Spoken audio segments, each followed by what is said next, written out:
Ladies and gentlemen, boys and girls, please take your seats as we are about to start the show. I have to run to the little boys' room really quickly, but we are going to have table number 3 on the stream, as table number 1 did not want to play, nor did table number 2. It's a little early on a Sunday morning for that, but I appreciate you all being here. Thank you very much. Feel free to tweet it out. And remember, exclamation mark battle box if you want to win an Echoes of Doom box. Get your hands on some nice cool models. Good morning, good morning.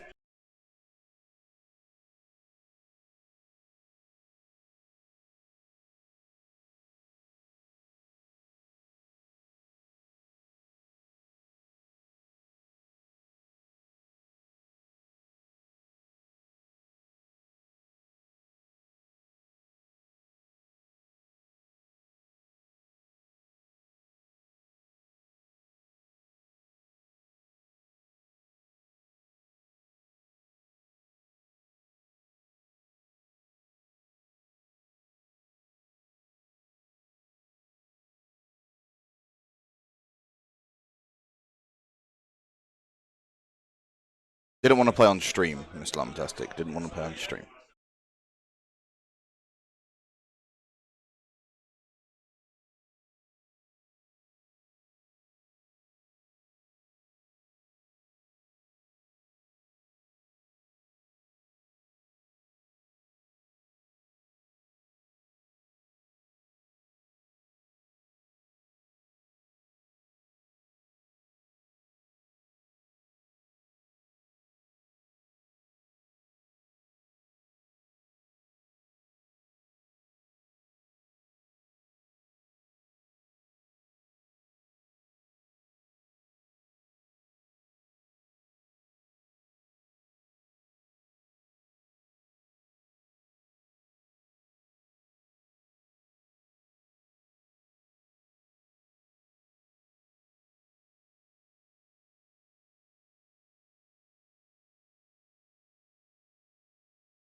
Bam, indeed. Good morning, everybody.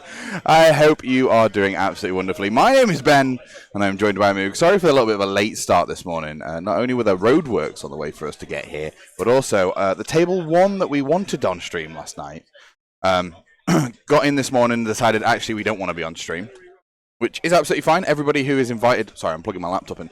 Everybody who is invited to live stream or play on the live stream does have the ability to turn around and say, I actually don't want to do that. That's fine. It's not a problem. Just means we did different prep last night to what we would have done otherwise. And then table 2 was asked as well, and again they didn't want to play on stream, and again that's not a problem. Hopefully, whoever's on table 1 will happily come on stream and be on there. And then table 3 very kindly decided to come and let us have some content. It was nice.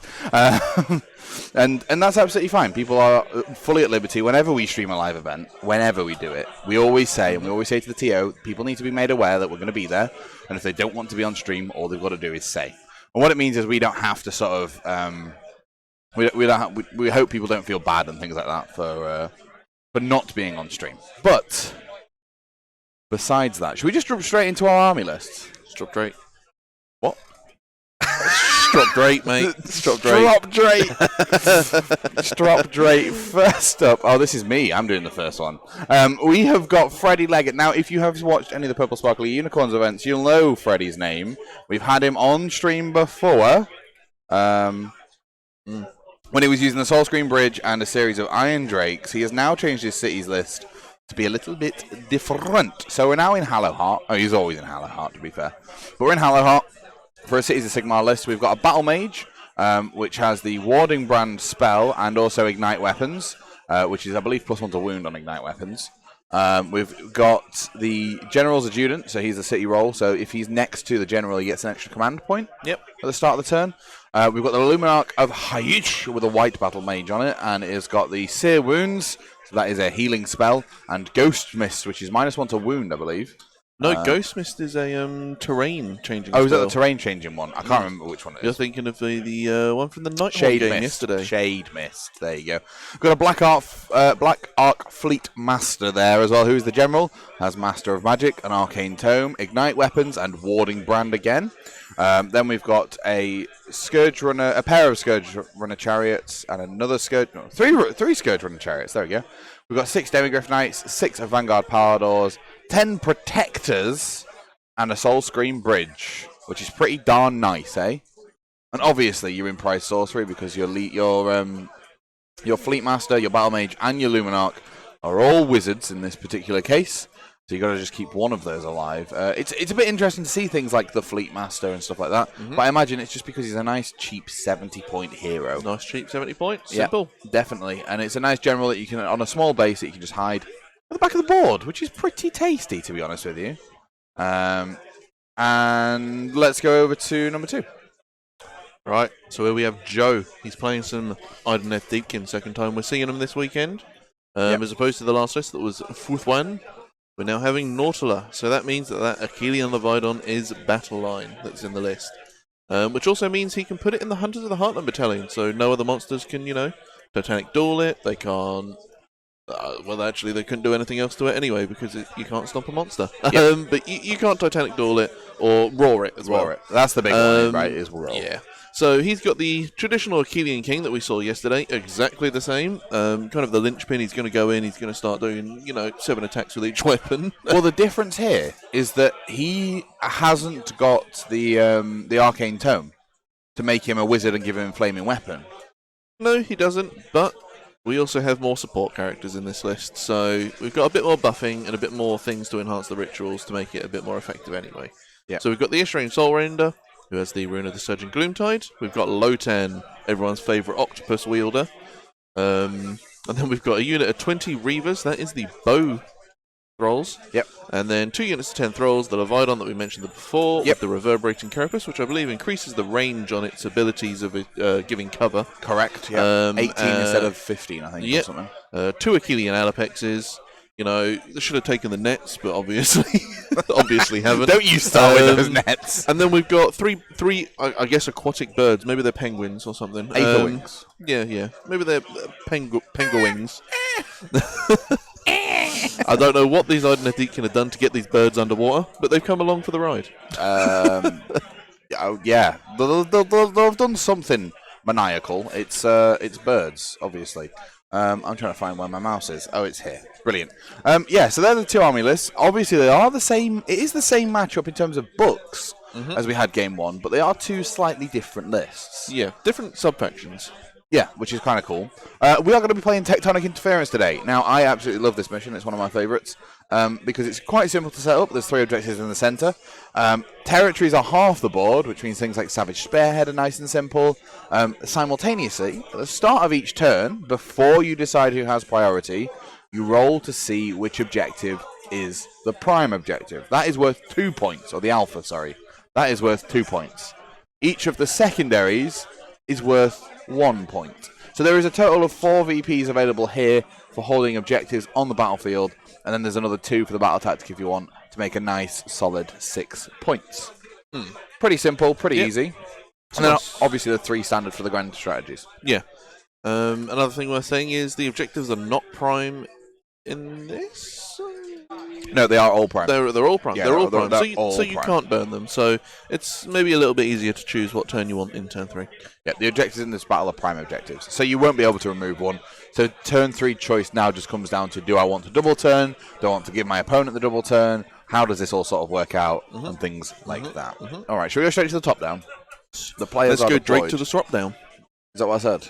No, that's what I said earlier, so we're just continuing it. Okay, we're a little dark. I might go and fiddle with the camera in a little bit when I go and find out some of the stuff. But we have got Freddy versus Joe. Idoneth, or Cities versus Idoneth. Yeah. Which is, as I say, we saw it earlier, but we're going to see 2 very different armies here. Because Freddy's list isn't a Living Cities, it's a Hallowheart list. And it's quite a tanky list in terms of the ability for, like, the Protectors to be tanky. Yep. And then the Demogryphs. The Demogryphs as well. But what you can't forget with Hallowheart is that they're also the caster city, so every single mage gets 2 spells. Yep. And we can already see that Freddy took priority, and immediately the Soul Screen Bridge is out. So essentially what the Soul Screen Bridge does is teleports a unit that starts near it. So those Protectors are gone from like a, I believe they have a 6-inch move? 4. From a 4-inch move to the Soul Screen's Bridge increase range, which I believe is 16? 18. I was only 2 inches out on both cases. There we go. Simultaneously, also, I'm going to stop saying simultaneously. Also, they get to be set up wholly within 6 of the bridge again. So you not only have you got an 18-inch move, you've also technically got another. You got a 24-inch move basically on a unit that you want. Yeah, it's a massively inconvenient spell to have used against you. It is, but you do still have to be 9 inches away from your opponent when you finish. Yep, that's absolutely no issue. But let's not forget to. I mean, what's the cast value on the bridge? Is it a? It's a 6. It's a 6. Hallowheart do have the ability to sacrifice some wounds on a caster to boost the casting of every single other mage in their army for the turn. Yeah. I believe it's a D3, and then you get whatever the D3 is damage to the mage that decides to sacrifice themselves. Oh, nice. And then whatever that damage was is how much extra you get to cast for that turn. Yeah. So Cities of Sigmar basically is every order faction from the end times, essentially. Yeah. Most Cities of Sigmar are just the base book, and then 1 in 4 units can be your Stormcast Eternals. But depending on what city you choose to be from, so let's say you've chosen to be a city that's been taken over by Morathi, you could instead have 1 in 4 Daughters of Cain units instead of Stormcast. Yeah, which is quite nice. Living City that we had on yesterday, 1 in 4 get to be your Wood Elves or Sylvaneth. And if you're mad, you choose the one where you can have 1 in 4 Lumineth, but you can do Carriage and Overlords as well, right? Yes, there is the Carriage and Overlords one. I believe there's a Fire Slayers one as well. That much a Lodge be the one, I think, city. isn't it? So, yeah, you can mix and match a good amount of books from the order range. I think the only one that doesn't have the choice is Seraphon. Yeah. There's no. Which I'm sure at some point there will be a city that comes from some type of dinosaur land, and yeah. So each of the cities in Cities of Sigmar have different buffs to different things. Ignoring what units you can take outside of your book, like Anvil Guard is really good for Scourge Runners and dark elves, basically, right? Yeah, it's very dark elf centric. They've got abilities that buff all the units from there. Yeah, you can still take Demigryphs and all this sort of stuff, but you're better off to capitalize and maximize on the buff to take the other units. Yeah. Nothing stopping you from mixing and matching at all. Do the leaders or faction... Oh, is that what we've just answered? I mean, the leader itself, obviously, elves usually have keywords that interact with elves. Yep. Humans usually have keywords that interact with humans. And certainly the dwarves only... the Dwarden dwarves will only issue commands to other dwarves. Yeah, naturally. But that means... it means it's a bit more... it's basically 3 books in 1, is what I'm trying to say. It's a very loose book with what you want to do. Instead of having to write 3 books worth of battle artifacts and this, that, and the other, they decided to go and just sort of dogpile them into one book and split them up. It's a nice army. There's a lot of themes you can get. You can obviously, like we saw with the Sylvaneth list or the Living City yesterday, you can model and build your whole list however you want. Yeah. So you can have the humans in that lovely, wood elfy autumnal theme, or you could, if you were mad, take your Lumineth and have your humans buddying up to the elves and increasing stuff that way, which would be ridiculous. Who would ever want to do that? So we can see in here that the Protectors have got into the front line of the Idoneth Deepkin. Of course, because it's turn 1, we're not going to be seeing anything like the Idoneth fighting first. They may decide to adjust the rituals to maybe fight first in round 2, but I'd hope that these Protectors are going to do a fairly large number on the Idoneth here. What's that from Llama? Are any other factions you reckon could be rolled together into one book? So we've already seen the Orcs, or the Orcs, and Greenskins rolled into one book, with the Iron Jaws, the Bone Splitters, so, your regular old Greenskins and your old Savage Orcs, and the new Crawl Boys are all in one book. We've seen certainly some of the factions get rolled together into Soulblight Gravelords / Legions of Nagash. And we've also seen a tiny bit of separation as well with the Nighthaunt and that separated now. I think certainly there might be cool in the future to do maybe like an all dwarf book, like your Caradron, your Fire Slayers, and the thing all in one book, kind of like your Auric book now. I think you probably see something more along the lines of an Allegiance book that gives them abilities to work together, or a White Dwarf update. Well, the ways that I say it kind of like their own book is because you've got their individual sub-factions, and then you've got the choice of Big War. All of them together. Yeah, so you could have like Caradron, Fire Slayers, Dispossessed, the Dwarven Throng. What a word. The Dwarven Throng. Throng. Or the forces of the Grudges. There you go. I don't know. The Council of the Grudge. I've just been over to the table to find out what their secondary objectives were. And Freddy has gone by Grabthar's hammer, you shall be avenged, which is destroy the unit which is responsible for the death of your first hero before the end of the game. Now, just out of curiosity, what if he miscasts himself off the board? I mean, it's possible. It is possible. And then Joe has gone for, if you can dodge a wrench, you can dodge a ball. They'll have 3 different units inflict a wound on a single target in a shooting phase. Now, he's got the Alapexes, the Leviathan. Then did he have some Reavers as well? Yes, he has 20 Reavers. Okay, so I think he's pretty much going to get that turn 1. I mean, I assume we're going to see the Unleash Hell come out here from the 20 Reavers. Of course, they do get bonuses for shooting when they are closer to a target as well. Yeah. But the Protectors have 3 wounds? I think they do. Let me double check. I believe Protectors do have 3 wounds each. They've also got a 2-up save, and Reavers do not have Rend. To my recollection, Reavers do not have Rend. A 3-up save with 3 wounds, yeah. So yeah, but they get a passive 1 against missile attacks. Just add 1. Yeah, add 1 to save rolls. So they're on a 2-up. Yeah. He's also got Mystic Shield on them, so they're on a 1-up. And he's got them fully buffed. +2 to run and charge. Yeah. Mystic Shield, Ignite Weapons, that sort of stuff. I think from the dice there, we might have taken a single wound on a Protector from the Unleash Hell. Yeah. Not surprising. Namati Reavers, while good. Oh no, their bows were -1 on the old Rend. Great, he's still a 2. But they do get +1 to hit, so they are hitting on 2s. Yeah, so it's 2 attacks, 3s and 3s, -1. Yeah. So they do hit on 2s because they're so close to them. Yeah. Of course, we've also turned off the ward save of the boat by being near it, which is huge. Yeah.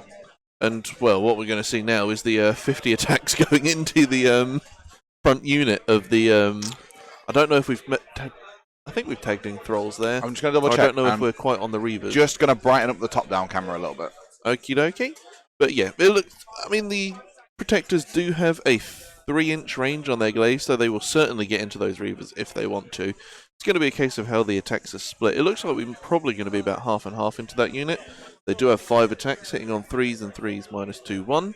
I'd imagine that they would probably command pointing if they have someone in range to issue the command that to be 2 up 3 or 2 plus 3 plus minus 2/1. And via sheer weight of numbers, and Namati only have a 5 up save and they won't have their ward right now.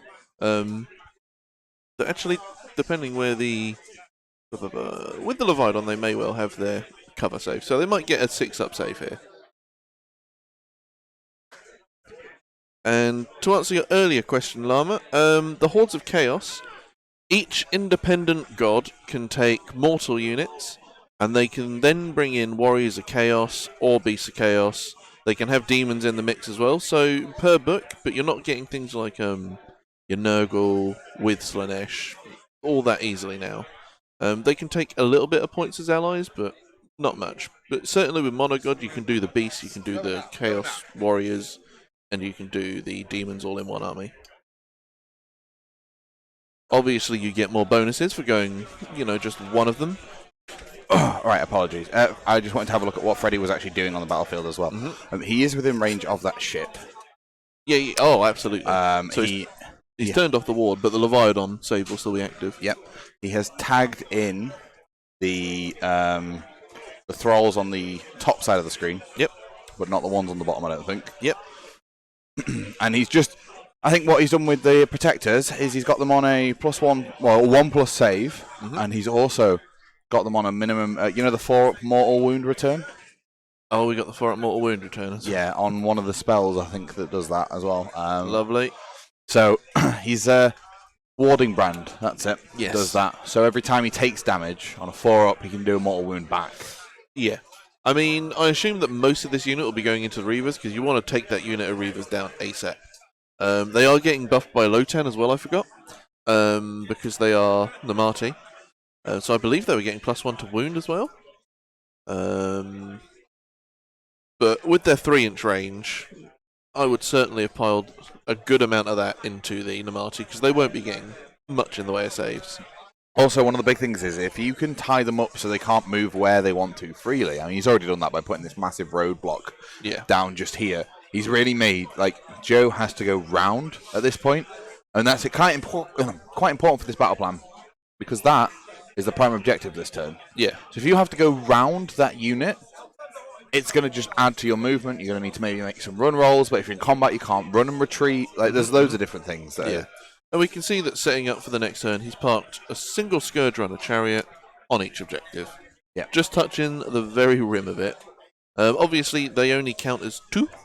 Yep. But it doesn't matter in turn 1. Yeah.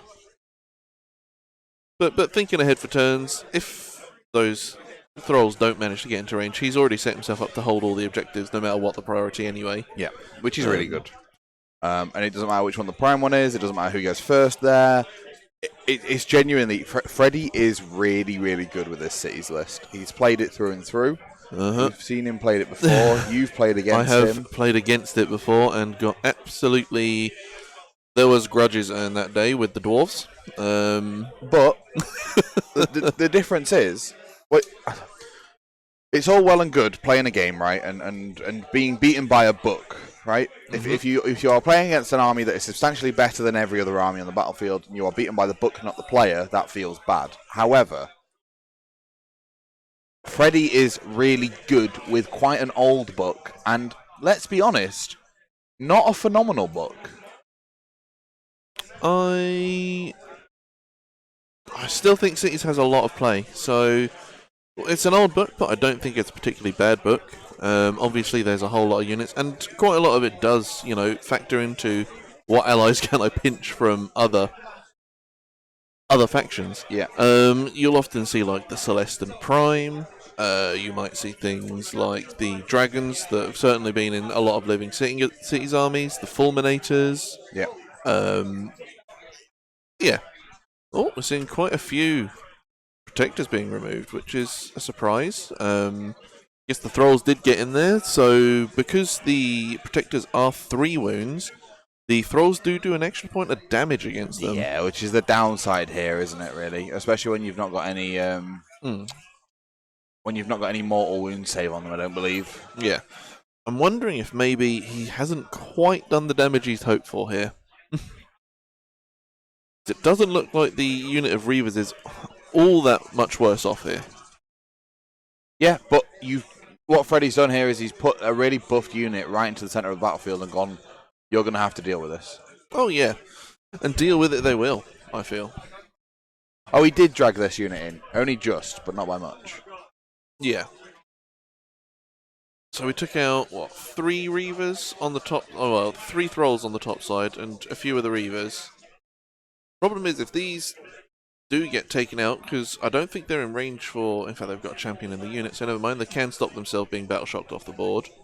But if they die in the shooting phase, we're going to see a... we're just going to see a rally on the Reavers come out. Chat, if you want to make a prediction as to who is going to win the game, whether it's going to be Idoneth, Deepkin, or Cities of Sigmar, you can do so now by hitting the predict button in chat. I certainly wouldn't rule Cities of Sigmar out in this game. Gosh, no. No. We've still yet to see the Vanguard Paladors come in, and we've yet to see the see the Demogryphs too. Both of which are good units in their own right. I imagine what we'll see next turn, however, is we'll see that Soul Screen bridge disappear from the player himself. So he can recast it. So he can recast it the next turn with a different unit. Yeah. Although the units he's got left, they're actually pretty fast to start with. Your Vanguard Paladors and your Demogryphs are a decent move, but obviously it's still not as much as the 24 inches. The 24 inches it gives. The thing is, all the buffs that he's just put on the Paladors and then thrown them in, he can do the exact same with the Demogryphs. Yeah. So he can buff that unit of Demogryphs and throw them across the bridge and do the exact same. Yeah, and here we see we started returning some Nomati as well. Yeah. So they do have a repopulation mechanic. I believe it is the the name of it, the Soul Render, I believe, that can do some returning. Yep.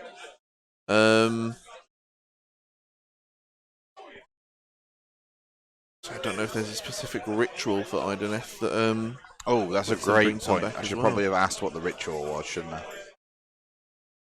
The Soul Render can return D3 slain to a unit. Yeah. I think if they kill some more, they can return more? Yeah. Yeah, they return a flat 3 if they kill something, of which I think we did see 3 come back. And that does have a 2-inch range, so it would be able to reach over some of the Nomati. Do you reckon for the big ghost ship that they've just blown up the Vega guys? I don't think so. There's a lot of detail that's quite Idonethy on that. You get a lot of fish. You get a lot of fish in that kit. And it's certainly got... No, it's got a lot of seabed detail on the base that you can't quite see underneath the bottom planks. So I reckon it was probably new, but obviously you've got the big Sigmar-y mermaid man at the front, so it's definitely taken inspiration from other places. Yeah, it's a very nice looking boat, and you see people use that boat for conversions. They try and patch it up and make it an actual boat. Looks really nice. Right, so for the Ishran rituals, I think Mr. Benjamin is just coming back and telling us. Going to tell us what they are. What do we have on the old Ishran rituals? Again, sorry. What do we have on the old rituals? Oh, it's the one that you can't be shot outside of 12. Can't be shot outside of 12. In turn 1. So Lotan can actually choose another one as well. When he uses his ability once per game. Once per game, but he doesn't have to do it at this turn. No, oh no, heavens no. And you don't have to choose at the start of the game either. So he's... But what do you? I mean, it's hard to imagine doing much other than the old 5+ ward in high tide sometimes. But he could also choose to do like when a unit retreats, do some mortal wounds to it. Yep. Certainly with it like this, he could potentially do D3 mortal wounds because he's got a lot of things in combat with it. Yeah. It's pretty simple. We see that Freddy did get a full complement of of VPs there this turn, with 6 having hold the alpha, 2 for the holding the betas, and aggressive expansion as well. Pretty simple. Pretty easy. When I went over to the table, Joe was talking to Freddie about what was worth what in terms of holding objectives and what's battle line and this and that and the other. And I think he's not put it in the app yet, but I think he chose Broken Ranks and chose one of the units. Yeah, so the Scourge Runner chariots are battle line because they've got the Black Ark Fleet Master as the general in this list. It's really clever to take that, because not only have you got a cheap hero, you've also got 3 relatively cheap battle line. And not only are they cheap, they're fast and count as 2 models. I think outside of Gits, the Black Ark Fleet Master is the cheapest hero in the game. And likewise, the chariots are the cheapest battle line in the game. Yeah. And it really means that you can capitalize on taking things like those Paladors that he's taken, the Demigryphs. Yeah. And the Protectors, sorry. And as we see, the hero phase, they forgot to do the attempt to unbind the Endless Spell. Joe was like, yep, crack on, you can unbind that. Yep. So we got to assume he's picked Conquer, probably, as the objective here. I mean, Conquer's pretty free, especially when you're doing it on the more expensive objective that's in the middle. And we've already seen those 5 thralls move up just to take it away from that chariot. Yeah. One of the problems is that unit was able to freely move, which means it was able to run onto this objective and secure it. Yep. This one is stuck in combat, so I don't think they've got the movement to get up here without a run. And I think you're going to have to give up this one this turn. But as I say with everything, don't be afraid to go behind in VPs turn 1 and 2 to be able to then put yourself in a more favourable position to pounce 3, 4, and 5. Let's not forget, though, the Leviathan can fly over this, and it could auto-run for 6. The Thralls already did that in the middle. Oh, they auto-ran. Yeah, they did. But also, why are you running with your 8-shot D3 damage turtle? No, it was just if he wanted to. Yeah. If he wanted to. I mean, he can still certainly get over. I think with his passive movement, he should be able to get over that whole fight anyway, to be honest. Yeah. And of course, the Thralls could retreat out the way and give space for the Leviathan to move in and potentially charge that unit of Protectors also. And with his, he may be buffed to, Oblivion, but if we see that -3 rend monstrous action apply, they're now on a 4-up save. Yeah, decent. Then all out defense, they're now on a 3-up better save. Better than anything else he's doing, and he's got the mortal wounds on the jaw. Yeah. The problem is, if you do that, you're going to be bouncing them back as well. It's a bit weird. But sorry, did you answer Mr. Lamatastic question? What about the boat? Yeah. Yeah. Cool. Good. You can't make things out, but tough game is strong. Yes, there is some extremely bright tufts on the Cities of Sigmar side. Both players, we haven't got the pyramid on the table at the moment because both players agreed that they would like the pyramid removed and replaced with little trees instead. Yep. So that's what they got. Makes sense. Which is fair. Now, this is table 3. Both of these players are still 3-0. Which is pretty nice. Yeah, not wrong to say. There are 10. I think there are 10 people on 3-0, something like that. Yes. And these are looking for the 4-0, ready to go and try and take the title of the event with a cheeky 5-0. But we'll see what happens. It would be. Would you call it a considerable upset if a Cities of Sigmar list took the event away from Idoneth Deepkin? No. I don't think it's an upset at all. I do think Cities are still a really strong army, all in all. Yeah. So, I mean, sure, you don't see them take the 5-0 all that often, but they're really capable still of 4-1s and, certainly a lot of 3-2s. Maybe this army is a bit less traditional in what you'd see it done with. Well, there's no Iron Drakes. I mean, let's start off. It's not Living Cities, which is the creme de la creme of cities currently. You're not going to say it with an accent, Moog? No, that would be appropriation. But it's how it's pronounced. No, it's the cream of the cream. There you go. Cream at cream. Yeah, it's cream at cream. So maybe it'd be interesting to see a list that's using maybe slightly less used units like the Paladors and the Demigryphs doing a bit better. Obvious Scourge Runner Chariots are widely used as quick objective cappers. Yeah. And things like that. But again, it's nice to see a cities list that takes just a bit more inspiration than outside of. I'm going to bring some dragons. I'm going to bring some fulminators. I'm going to bring 30 Iron Drakes and teleport them up the board. I'm going to bring a Stormcast list with some dwarves. Yeah. So no, it's nice to see some different units on the field. And Hallowheart, I mean, it's a good city that's still somewhat widely used. But yeah, it's not living cities. The ability to have all those spells though is quite nice, and you don't need to be living cities when you've got a Soul Screen Bridge. I mean, even in living cities, you take both. I do think the Soul Screen Bridge needs a bit of a rework, personally. The Soul Screen Bridge did used to have a downside, but it doesn't anymore. Yeah, they got rid of that, didn't they? Yeah, for some reason, I don't really know why they got rid of the downside, which used to be for every model in the unit that used the Soul Screen Bridge, roll a dice. And on a 1, that unit dies. Model dies. Well, yeah, the whole unit dies. Any ones out of 30 dice, you're dead. I do believe it was that.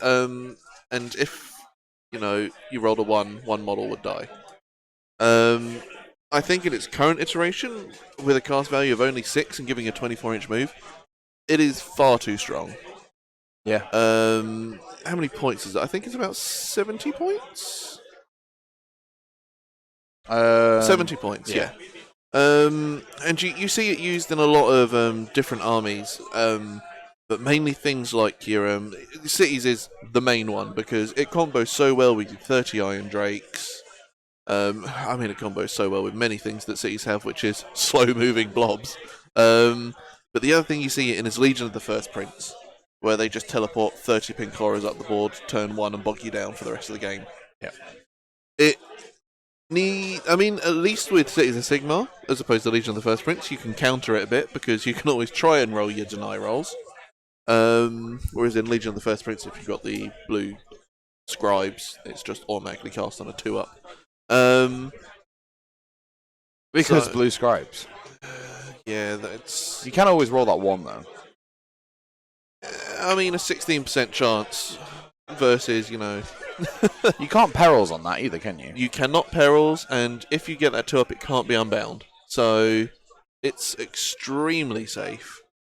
So now we see the second boat coming on from the Idoneth side. So they're giving themselves a little bit more of a footprint. So obviously they can't, end their movement on that. I mean, they can garrison it as well. Yeah. But I assume that they'll be looking to just maybe block off a bit of movement, give themselves a bit of cover, and, if it comes down to it, they've got their ward saved by it as well. Keep themselves nice and safe a little bit. But do we know which Scourge Runner tool that they picked for the... No, it was Conquer on the middle, I believe. It was Conquer. Yeah.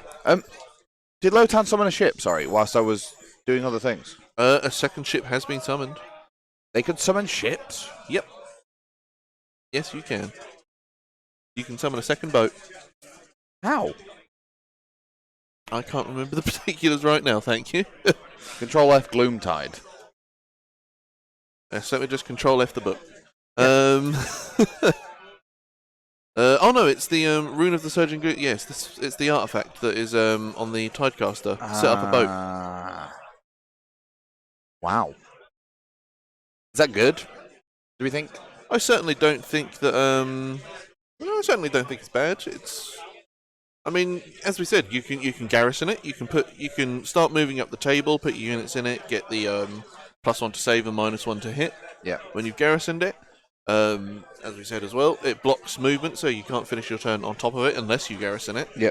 And obviously, you can't garrison it with like a unit of 6 Paladors or a Scourge Runner Chariot. So he's not really got any downsides. I mean, sure, the Blackhawk Fleetmaster might run up to the middle of the board and garrison it, but I don't think it's a legitimate concern for him to start thinking about.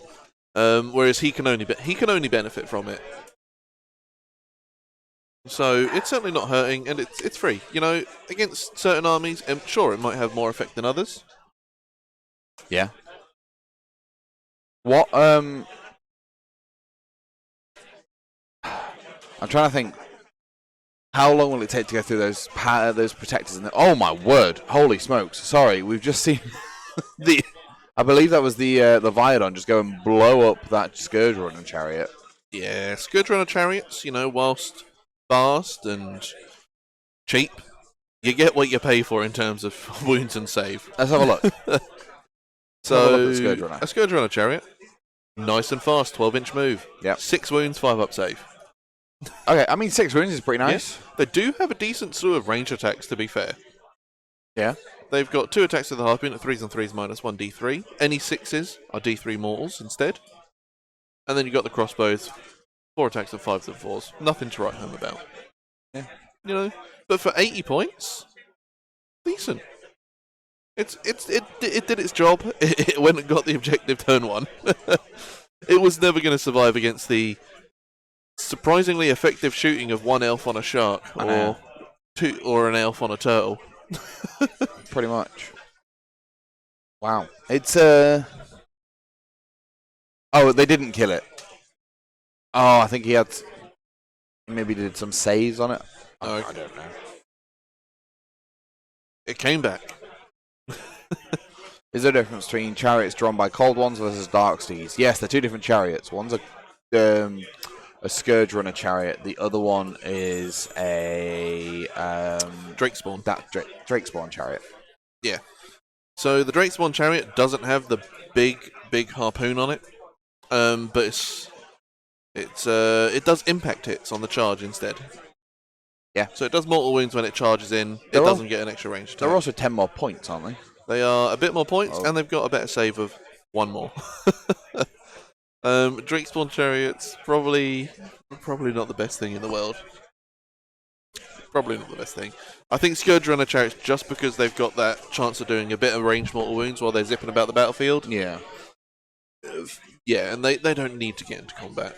Whereas Drakespawn do, and they're not very good when they do. Yeah. Which is a shame, because the cold ones look far better than horses. Naturally. You'd almost hope that those cold ones would be the cold ones that Seraphon would ride. But unfortunately, we're left with the very, very goofy-looking dinosaurs riding dinosaurs. One of the worst models in this current range. I don't think Seraphon need much of a range update, but that model certainly does. Maybe we'd see some more, non-converted up cold ones at that point as well. Everyone seems to go back, get the metal cold ones, and then mount their little dinosaurs on it instead. So, we're into the combat phase here. We can see the Namati piling into the rest of the protectors. As we said earlier, they get their bonuses to kill. They get their bonuses of damage against the protectors this time because they have 3 wounds. On a unit of 2 wounds, they get no bonuses. On a unit of 1 wound value, they get an extra attack. So with this, they'll have their 2-inch range blades with 2 attacks each, hitting on 3s, wounding on 3s, minus 1 rend, 2 damage. So that should do a decent amount of damage, especially if they get the all-out attack command. So they'd be hitting on 2s, wounding on 3s. In fact, it'll be hitting on 2s, wounding on 2s because they've got the octopus around them, which gives a passive aura of +1 to wound with melee. So the reason the Scourge Runner went back was because he forgot the Luminox ward save that it gives out. Yes, the Luminox does have an aura ward save. And he managed to pass just enough to keep it alive with 1 wound left. So, as I was saying while you're gone, we've got the Thralls piling into combat. They're doing a good amount here. If they get the all-out attack command, it'll be 2 attacks each, 2s and 2s, yep, which minus is what it was. 1, 2. Yep. So it should do, hopefully, a nice chunk to them. 2 damage. You add 1 to damage if the target has characteristic wound of 3 or more. Vectors have 3. And why are they adding 1 to wound? Why are they 2 to wound? Octopus. Oh, yeah, okay. Octopus gives a aura of +1 to wound. Yeah.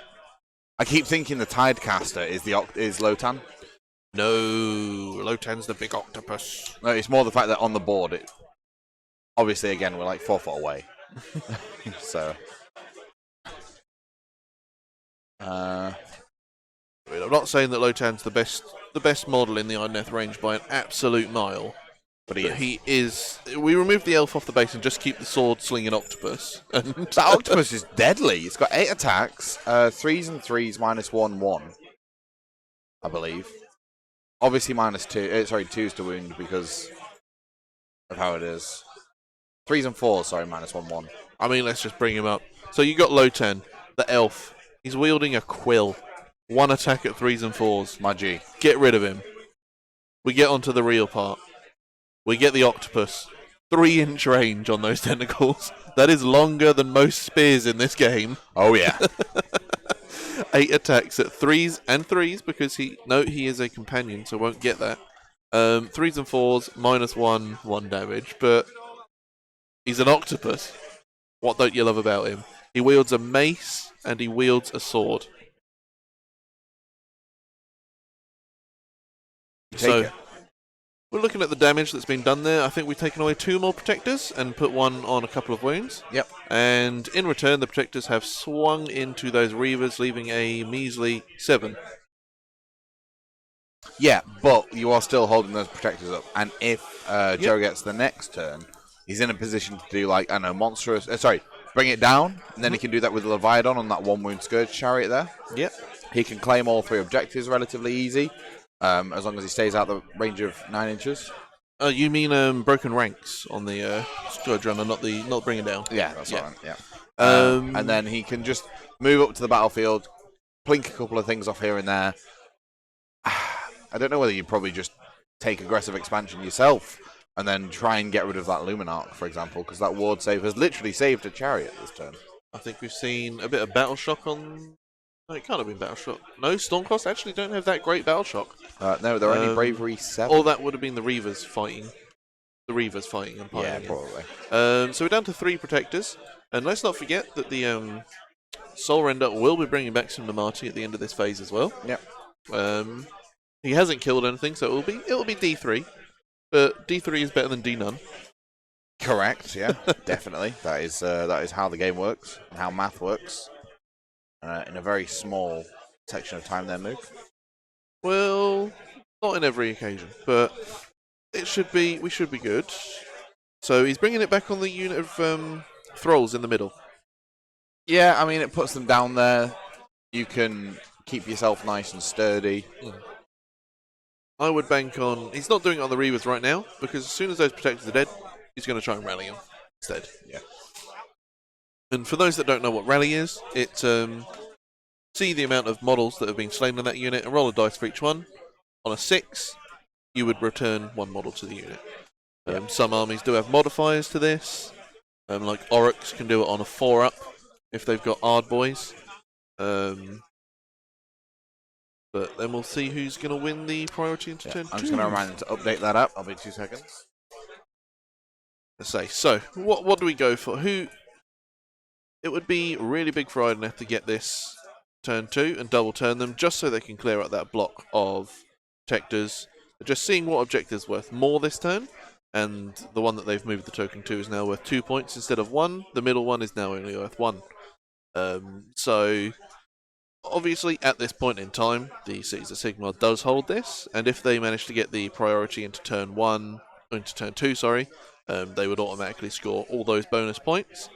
And we can assume that we'd see the bridge come out, and probably choose to move this unit, or even move it over to here, just to try and clear those thralls out, because the Scourge Runner Chariot already has this. They might choose to just move 1 unit here and 1 there, just to cover all of the bases, but there's not really a massive need to. It all depends on who gets the priority here.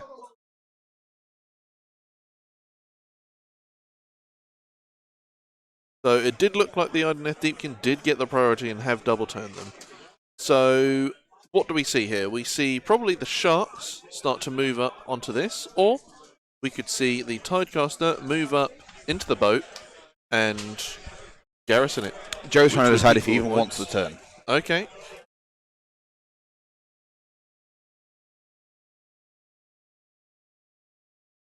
Freddie just saying that his his demigriffs can hit like a truck, quote unquote, because he can buff them up to high heaven and basically have them on 2s and 3s with like 2 damage each. Well, you could. Or you could shoot the support pieces off the board so it doesn't matter. Yeah. Definitely a possibility. Yeah. But this is where Joe was saying earlier he's not had a massive amount of games.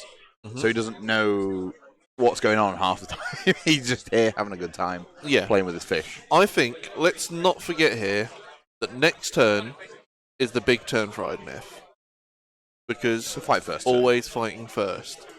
So, I mean, if he takes second turn, he can set up into... It doesn't matter, really, what turn he gets in turn 3. If he does get the double, incredible. He can dictate everything that goes on.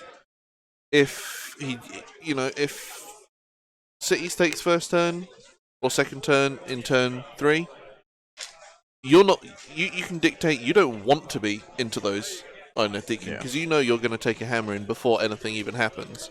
We've seen a nice solid take from the turn there from Joe, so he's going to be going first in this second battle round and has chosen Broken Ranks on that Scourge Runner Chariot in the centre of the battlefield. Makes sense. So I imagine we'll just see little Viadon throw his harpoons in there and move on with his life. Yeah, and if that fails, you've also got the backup of the Marties. Yeah, the Marties. I think at this point we should also be seeing, hopefully, it depends on what the Viadon manages to pep off here, because it would be good to shoot into the combat and try and finish off those protectors as well, so that it starts freeing up those Namarti to start moving forward the turn 3. If they're still here at the start of turn 3, that's a massive waste of your high tide. Yeah. And likewise, the king needs to start moving up as well. He's right at the back of the board. I don't think he needs to wait. This turn he needs to move up. Yeah. Yeah, definitely. Like, you obviously don't want to get into a position where this turn you're charged by... In fact, it doesn't matter for the king because he can turn it to high tide whenever he chooses. Yeah. So I think we do need to see that king move up here. I'd like to see the king move from here. I'd like to see him go this way, ready for next turn in turn 3, and then go straight into this. Yeah. I mean, I imagine these will get poofed out, and the Paladors, I think, have an ability to go on the Waywinds and teleport themselves. Yes, the Paladins... the Paladors. I'll grab that up now. Vanguard Paladors, 12-inch move. They've got Ride the Wind, so instead of picking this unit to make a normal move or retreat, you can say it will basically teleport more than 1 away from all terrain features and 9 from enemy units. Yeah. Nice and easy, good relocation. So they don't even need the bridge, but let's not forget the Demigriffs do have a potential 24-inch move from the bridge. Yeah.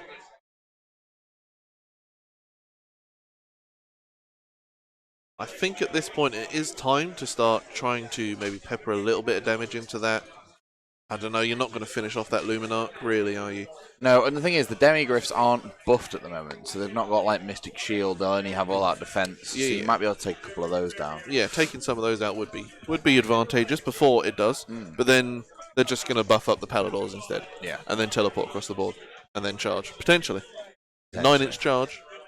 Kato saying, I usually play a similar Idoneth Deepkin list, but I have 2 additional Sharks as 2 units of Soul Render, and 2 units of Soul Render, 1 Thralls, and an Aether-Wings made in a battle regiment. I just love Sharks, they're awesome. Yes, I completely agree. I absolutely love Allopexas. They are really nice models. The problem is, they're like 30 quid each, right? I don't know the cost on them, but when I got the Sharks, I bought that Broken Realms box that had 2 Sharks and a King in it for a cheaper price. Yeah. Then we ditched the Elves on top. I would have loved just a full Shark army. Oh, what's stopping you? Money. I know how much you spent on Star Wars Legion. No way near as much as you would spend on half a Warhammer army. I know how much money you spent, though. You know how much money? 160 quid. Yes. That's it. Yes. That's less than half a Warhammer army. That's a couple of Sharks right there. Yeah, but it's less than half a Warhammer army for a superior game. Don't know. Sharknado, indeed, right? You could do like an Allied Celestin Prime with a load of sharks just in the tornado from the from the Celeste. You know the endless spell for Stormcast that has all the hammers? Yeah. Just replace them with sharks. I mean, you certainly could. Alternatively, if you want a fancy base for a hero, you can get yourself one of the old Balewind Vortexes and and just stick little shark heads all the way up. In fact, I've already seen that done, so... 10 sharks, Achillean King, Aether Wings, 1965 points. It's such a bad army. Actually, there's 40 shots at 3s and 3s minus 1d3.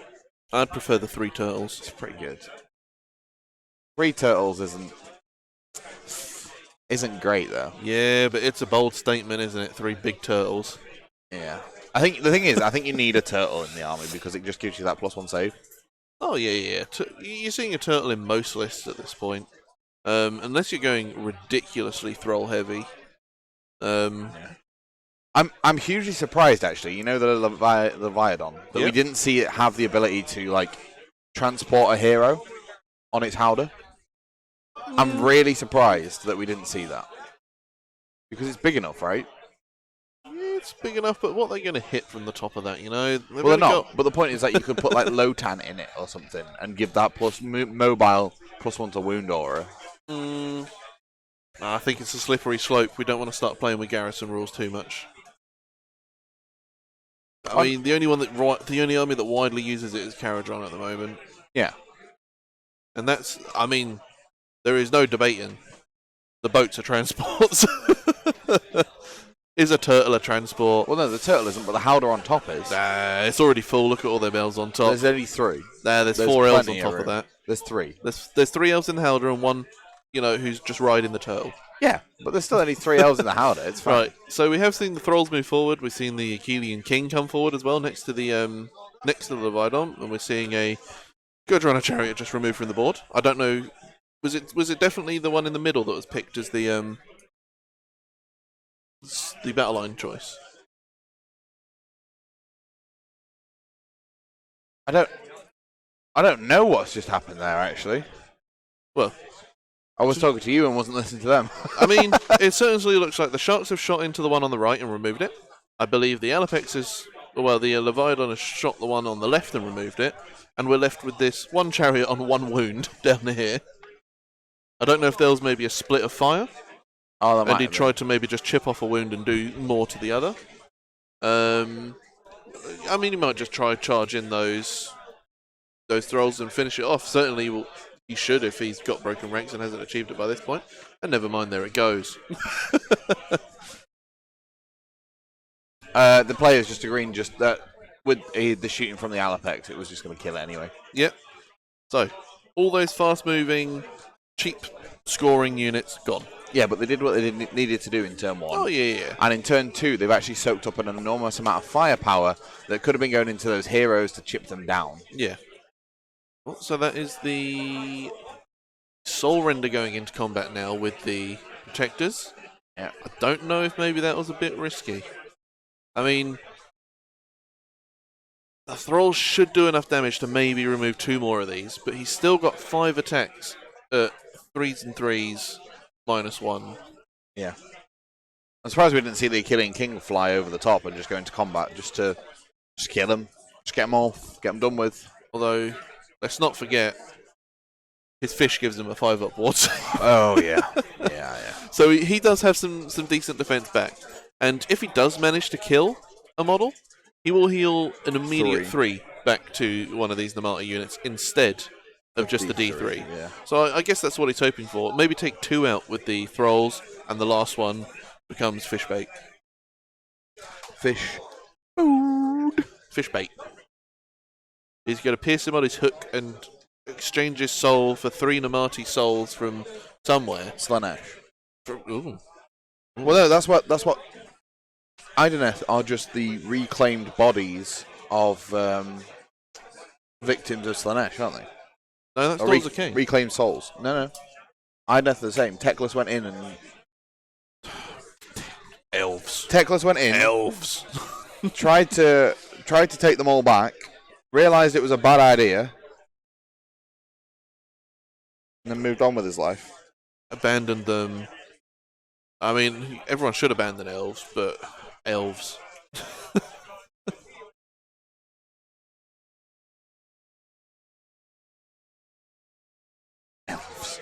Darn elves. Elves. Too many of them. So, we see 2 Damati have been removed by the Protectors. So, this will be the damage back. I think that is the damage done to them, reflected potentially still. Then we're seeing 1 Protector removed. Just 1 Protector removed from the first swing in. I wouldn't be surprised if they stay there the whole turn, to be fair. It's all down to the Soul Render now. Well, I guess, and the little Reavers silly blades. I guess they fired in and didn't manage to do anything as well, unless this is potentially the firing from the Damati into it. Let's just get a quick read on the. What was the reflection spell for? The branding ward. No, this is the combat. This is the combat phase then. Warding brand, sorry, not branding ward. It is from a melee weapon only, so they must have failed to do much with the shooting attacks and then gone straight into the melee phase. Reflected some damage that was done. Then there's been a couple of wounds dealt to the oh my word, all these silly elf names. The Soul Render. All I can think of is Tidecaster every single time. No Tidecaster in this list. No, just the Soul Render. Which is surprising, because usually a Tidecaster allows you to flip the tide. Yeah. So you can fight first on turn 2 instead. So we're getting the Reavers popping in now. I think we are seeing he's just trying to do as much damage. Maybe chip another wound off just so the Soul Render can finish off a model. What, with his mighty 2 damage attack? Heck yeah. Pretty solid, actually. 4 attacks, 3s and 3s, -1, 2. Look at that Tulun hook. But Freddy is still on a 1-up save. Yes, he is. But we'll be on 3-up, 2-up because he is. No, he's not on a Marty as well. He's not on a Marty. He's on a 3-up, 3-up. But he does have the Hangman's Knot. Once per battle at the end of the combat phase, he can pick an enemy model that has a wound characteristic of 7 or less and then roll 2d6. If he rolls over the wounds characteristics, it's slain. So the chances of rolling over a 3 on 2 dice, pretty good. Yep. So he should be able to just hopefully remove one, and then if he's, dragged him off to the depths, he can then restore his 3 Damati afterwards. So we're down to 1 final Stoic Protector. To be fair, how many points do those Protectors move? I think they're like, what, 480? 480, and there we go. The Protector is gone. So they held them up in 3 turns worth of combats. So yeah, 3 turns. 3 activations, or 3 combat phases. Yeah. Which is pretty solid. Yeah. But what it's not done, and there's a 3 back that we can see, Yeah. what it's not done is it's not allowed Joe to push up the battlefield, which means Freddy's gonna have to use his long range movement to try and get to these units now. I reckon he could easily take Broken Ranks, go over to the left hand side of go over here and delete these. He's Tom. done. Win. Yeah. He's done again. Yeah, but he beat Mike Stewart running Seraphon. Running Idoneth Deepkin. Well, interesting. So what happens here? So we've got 2 objectives. In fact, we've got all 3 objectives on the Idoneth side this time. Yep. So he's going to be scoring max points. Did he achieve the broken ranks with a monster? I don't know. They keep forgetting to update the app, so I'm going to go and just have a check. So if he completed it with a monster, then certainly he's going to be far more points up. But what do you do as the Cities of Sigmar player this turn? You've now got 2 units. So you can do exactly the same as you've done with the Protectors first of all. Bridge them up, send them in, buff them up, and try and kill stuff. However, you've now got a whole giant circle of Deepkin. If you want to go into those Namati at the back, or get the Reavers potentially, you're certainly going to be, encircled by that Leviathan and the Alapexes.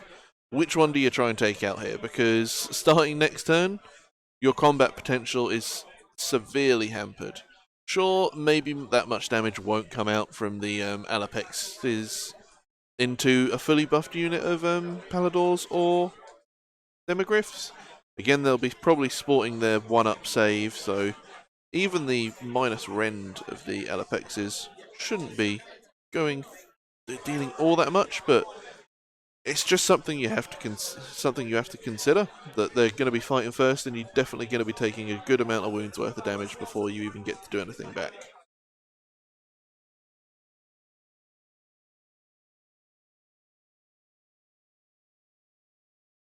He did indeed do his battle tactic with a monster. Yep. So there we go, 6 to 11. It's a pretty solid showing, actually, from Joe. He's mighty surprised at what the heck was going on for a second. So, I think I'm going to have to change the way the app works, though, because people, the more people use it, the more they're like, when do I choose the battle tactic? Once I've done it, or...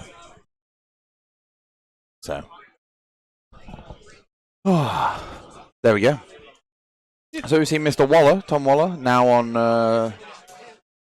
3-1, which is good, with Flash Eater Courts. Yep. Flash Eater Courts doing pretty well at this event. Yeah, they're not doing too bad, are they? So 250 points definitely helps them. It's another support hero, which Flash Eaters loves, though he snuck in an extra Terrorgeist. Yeah, but it has been allowed. Obviously, not only do you have those extra points to bring in that extra hero, 9 times out of 10, you're bringing also an extra summon with that hero. Yep. Which is even more points. Yeah, absolutely. It's nice to see some of those traditionally underperforming factions get that boost they so sorely need against your factions like Seraphon and Stormcast. Yeah. Even if it is only 250 points, it's something to help them, just to help them along a little bit. Yeah. Alright, so we're going to get we're getting the Paladors teleporting across the board. Going to go into that small unit there. Then And away from the turtle. Yeah, they're just going for Conquer, so yeah. The unit doesn't even... In fact, it will have to kill a model. But they've got shooting attacks as well, the Paladors. Why will it? Because... Oh no, they count as 2 each. Yeah. Yes, they count as 2 each. Yeah, so he's just got 6 on the objective. Yeah, he needs that last one to touch its butt on the objective. Because the Leviathan's counting as 5. Yeah. And you've got 1 Thrall on there. I mean, there is a Soul Screen bridge. But they could also just shoot off the Thralls, I guess. Potentially. I mean, I don't think their shooting attack is anything incredibly crazy. That's pretty good, actually. I say that. Yeah, they've got quite a few shooting attacks, so they will be having in that unit of 6. 12 attacks at 4s and 4s -1/1. So yeah, that should probably finish off the unit alone. And then you've got the Starstrike Javelin. I believe...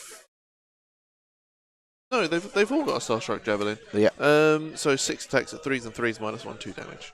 And Namati, not the best saves, so I think they certainly should be able to manage that.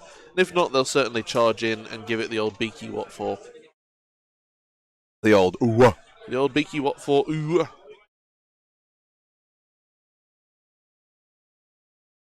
Right. So the Demogryph's going up, and we see the Alapexes retreat behind the Gloomtide. Again, that'll be blocking, or they'll have to move around all of that terrain just to get to them if they want to charge. Yep. Good use of the placement of the boat coming out. The Luminarch moving out as well, just so it can keep providing that 5-up ward. Really, the whole army's coming forward at this point. I think it kind of has to, though, doesn't it? Oh, yeah. If it doesn't, it's it spells the nice end. Woohoo coming out from somewhere in the hall. Chat, if you want to win yourself some Warhammer, feel free to !battle box in the chat. You can get a free entry. Moog, you need to remember to do that. A free entry by emailing win.thehobbyroom@gmail.com, and you put your the subject as Echoes of Doom Win, and your and your Twitch name in the body of the email. And you could win yourself a box, or every £5 donated to the stream gets you some entries and helps support the stream and cover the cost of the box and the shipping. Which, at the moment, I think we've only just covered the box, which is, I mean, it's better than a kick in the teeth. Somebody out there is going to win some nice Warhammer. Just make sure that I've got my entry in, because I'm going to win that box. Totally. I can't enter, unfortunately. And I would love to win it live on stream so that people can call it rigged. Hashtag rigged.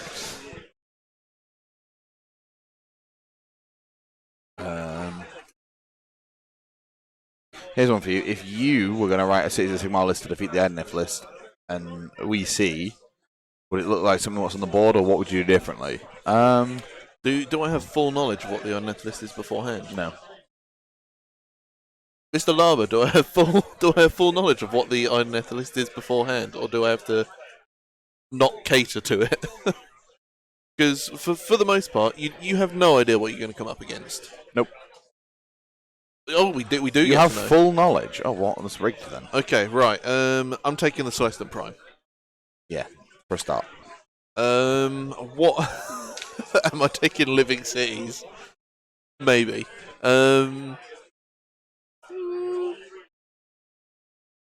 So, whilst usually you do see quite a lot of shooting in the Cities of Sigmar meta, Idoneth Deepkin do have a rule where you can only shoot at the closest. In fact, maybe that's what they were measuring with those sticks. Which unit's going to be closer to shoot at? I think it will be those Namatis. You have to shoot at the closest unit, but it's on a model by model basis. Yeah.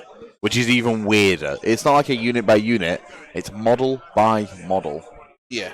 So you're almost a little bit hampering yourself if you lean into that mass shooting, because you'll have to repeatedly shoot whatever the Idoneth Deepkin puts in front. Yeah. They can very much dictate what goes on there. That's not to say, like, your 6 long strikes would be bad.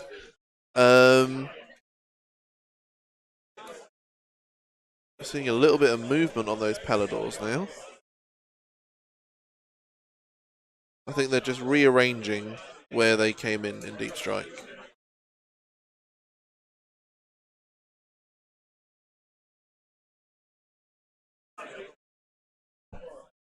What did I take? Probably the Celestin Prime.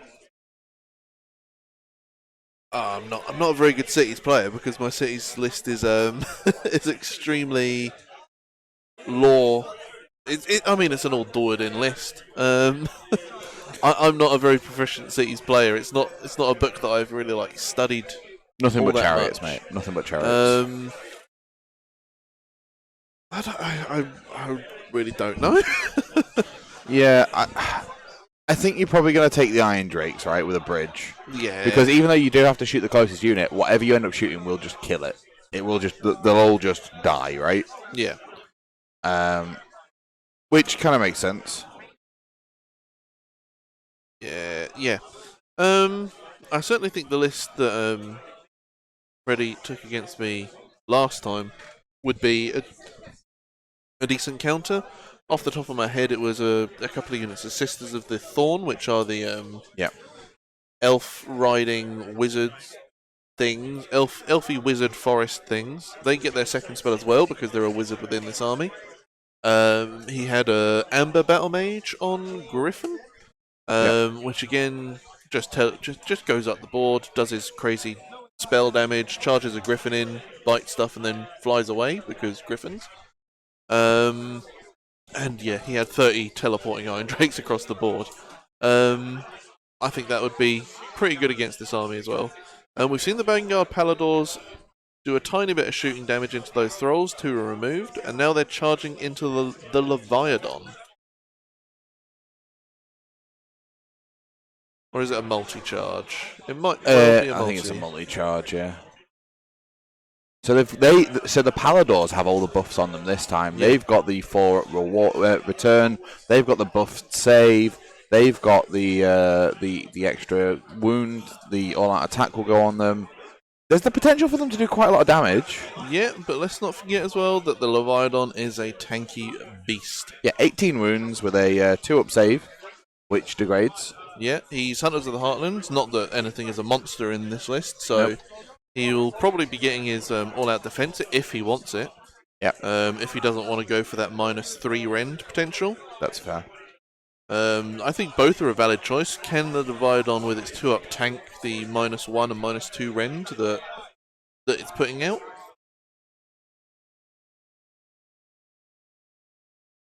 Probably not. No? You don't rate it? No, because I reckon dice are everything in the game. Statistically, do you rate it? Statistically, yeah, it saves it. But we'll see. If the Leviathan does fall here, that is absolutely huge. Chat, if you want to stand a chance at winning, I've done a bit of the maths. That battle box is if you donate a £5, for example, you're like a 8% chance of winning the box at the moment. There you go, bam. I've got my free entry in. Thanks, Moog. I'll do all those at lunch. And believe me, I'm gonna win. It's a very great deal. There has not been a massive amount of entries, so I think it's quite a niche set of factions. my logic here is you can sell the box, split it down and sell it for an incredible amount of money. Absolutely, absolutely. But I am a rat lover, and I love rats. You do love rats. Because you're a rat, man. And I definitely think Mr. Lavatastic should just get the Skaven. Get more Skaven. Everyone should get more Skaven. Definitely. I realised I hadn't tweeted out this morning in our little rage of having to run around and try and get everything ready. Oh, there's a series of photos from last night's dinner there. Myself and Moog managed to go out for Korean barbecue last night. We did indeed go out for the Korean barbecue, a very strange experience. But tasty nonetheless. Stress, if you happen to be here or watching back the VOD at some time, your recommendations were followed. The I bulgogi. did get the beef bulgogi, and I did get the Korean fried chicken. Also went for the bibimbap. The Korean fried chicken was awesome. Well, the whole experience was awesome. I don't know what sauces came with that beef, but it was the sesame seed oil. Salty sesame seed oil. Yeah, beautiful. Yeah. But let's go ahead and see what we got going on here. We're just piling in the Paladors now. No, we're piling in the rolls. Mr. Lamatastic, thank you very much for the £5 donation, saying you'd have to be a silly poo-poo monkey face not to enter this. Too right. Well, fortunately enough for him, half the Skaven range has still got silly poo-poo monkey faces because they have not yet been updated. So it's perfect for your winnings. You can do a silly monkey poo-poo face army. It's definitely a solid deal, right? Oh yeah, there's no debating that it is still a good deal. Right, I don't know if we've also tagged the king into combat possibly here. Have we?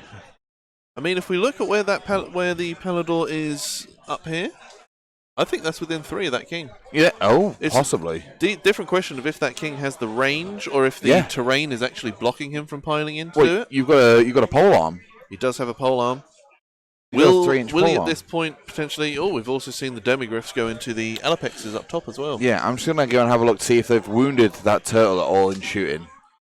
It does look like there is a dice counter somewhere there.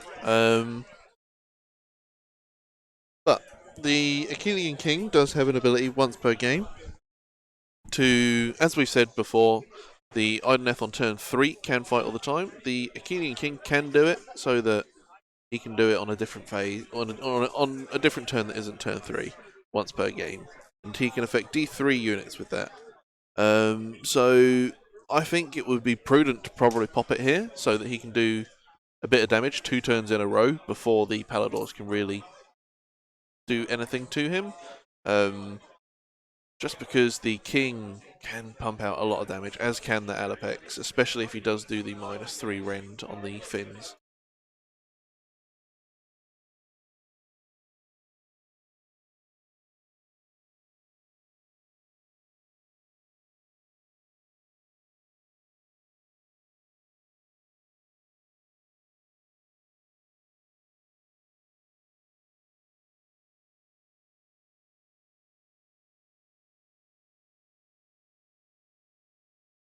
And yeah, you would definitely be right there, Llama. There's going to be a lot of Skaven sides floating about, so people would happily trade the Wood Elfie Sylvaneth stuff for that.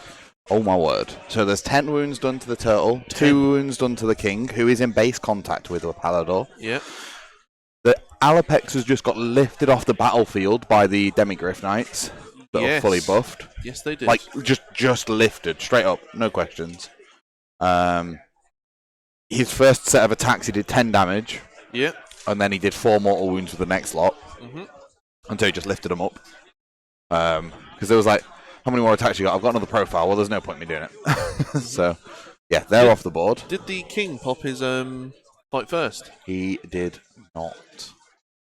Big mistake, I feel. Yeah, big mistake. What he should have done was popped his fight first. Yeah, should have popped his fight first. And then Freddy would have gone over and killed the Alapexes anyway, but he would have been able to take out the Paladors before they got a chance to do anything. Yeah, the Paladors fought. The Paladors have 4, yes. Sorry. In which case, yeah, the Achillean King probably should have called the thing. Or called the High Tide, seeing how many units he can get to fight. If he can get the turtle to fight first as well. Yeah. Big. Definitely big. So now, next turn, if he wants the Leviathan to do, a bit more damage, he's also going to have to potentially pop the command abilities to make him fight a full profile instead. Yeah. Now, Conquer was chosen. Yeah. If the Marty Reavers live, Joe needs to decide which objective that unit is claiming, because each unit can only claim 1 objective. Yep. So, does he want to do the one that they've tried to do the Conquer on? Yes. Oh, without a doubt, yeah. And saves them scoring 2 points. So yeah. Right. So we're taking out 2 Paladors or 1 Palador there. 1 Palador. Hello, Dasmal. How's it going? Hope you're doing well. Thank you very much for joining us here today. We are in a bit of a sporadic position. No, it was 2 Paladors that have gone. It was 2. Nice. 2 Paladors being lifted is a nice solid shout. Yeah, I don't know if that was the King or if that was the Leviathan going, but we'll obviously have the other one coming as well. And then the Thralls themselves will manage as well.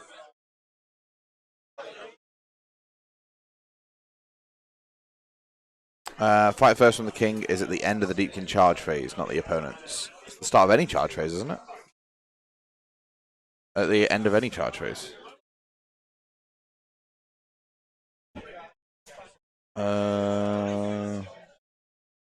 Once per battle at the end of... Oh, the end of your charge phase. Yeah, okay, you're right. It is the end of your charge phase. What a surprise. Wow. Well, in which case, that's why you can do it. Not as broken as we expected. That's cool, though. If it's the end of the charge phase, it means that you've got to do some planning ahead of time. All these fandangled new elf books. This is the problem when you haven't every elf faction getting a book this period or this financial year. It makes it a lot confusing as to where we are with everything. Especially when you're not an elf player. I am. I've got a daughter's army, but that's it. No fish elves. No, definitely not no fish elves.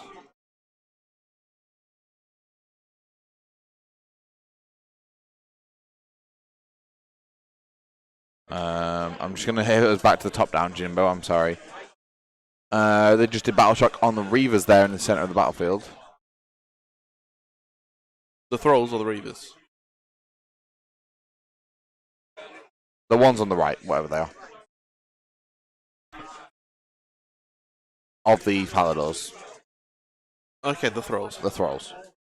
So because those Paladors count as 2, there are now 8 models there for Freddy, so he claims that. Yep. Which means he would hold 1, hold 2, hold them all. He'd hold all the objectives. We flip-flop back to the first side again. And hold all, hold all, hold all. I think we're returning the Marty with the Soul Render again. He's managed to roll another 3, which is good.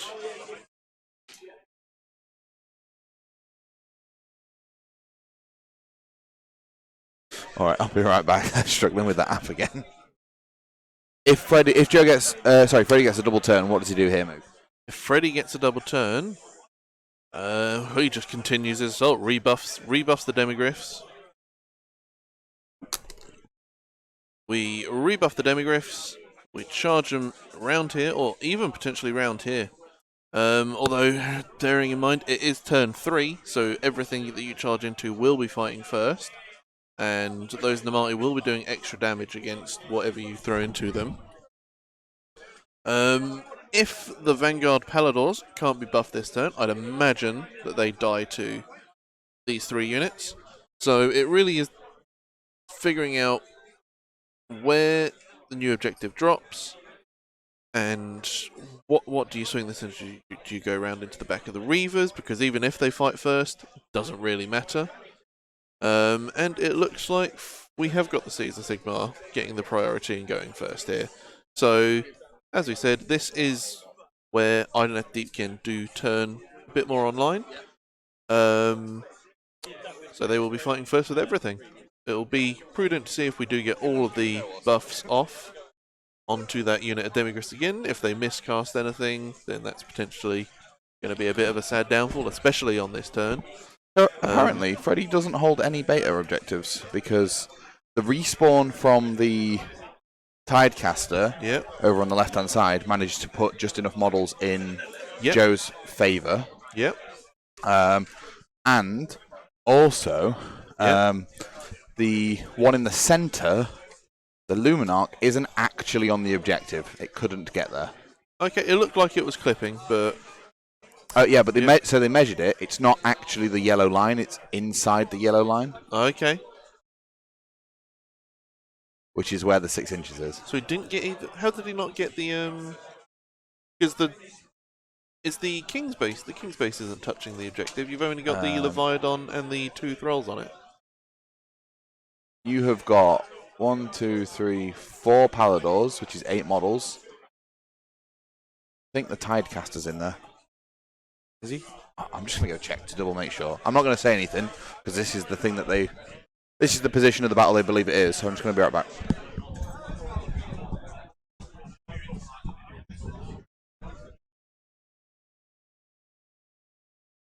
Right, so we can see, I don't think it looks like the objective has changed where it is. I think the one that's worth more is still on the right-hand side, which is firmly in the Caesar Sigmar control here.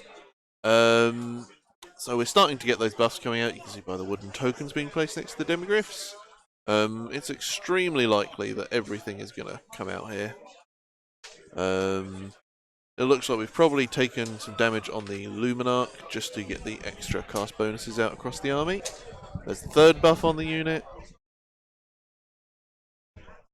One of the Paladors piled in outside of the range of the objective. So there's only 3 Paladors on there, which is 6 models, and there are 7 Thralls. Yep.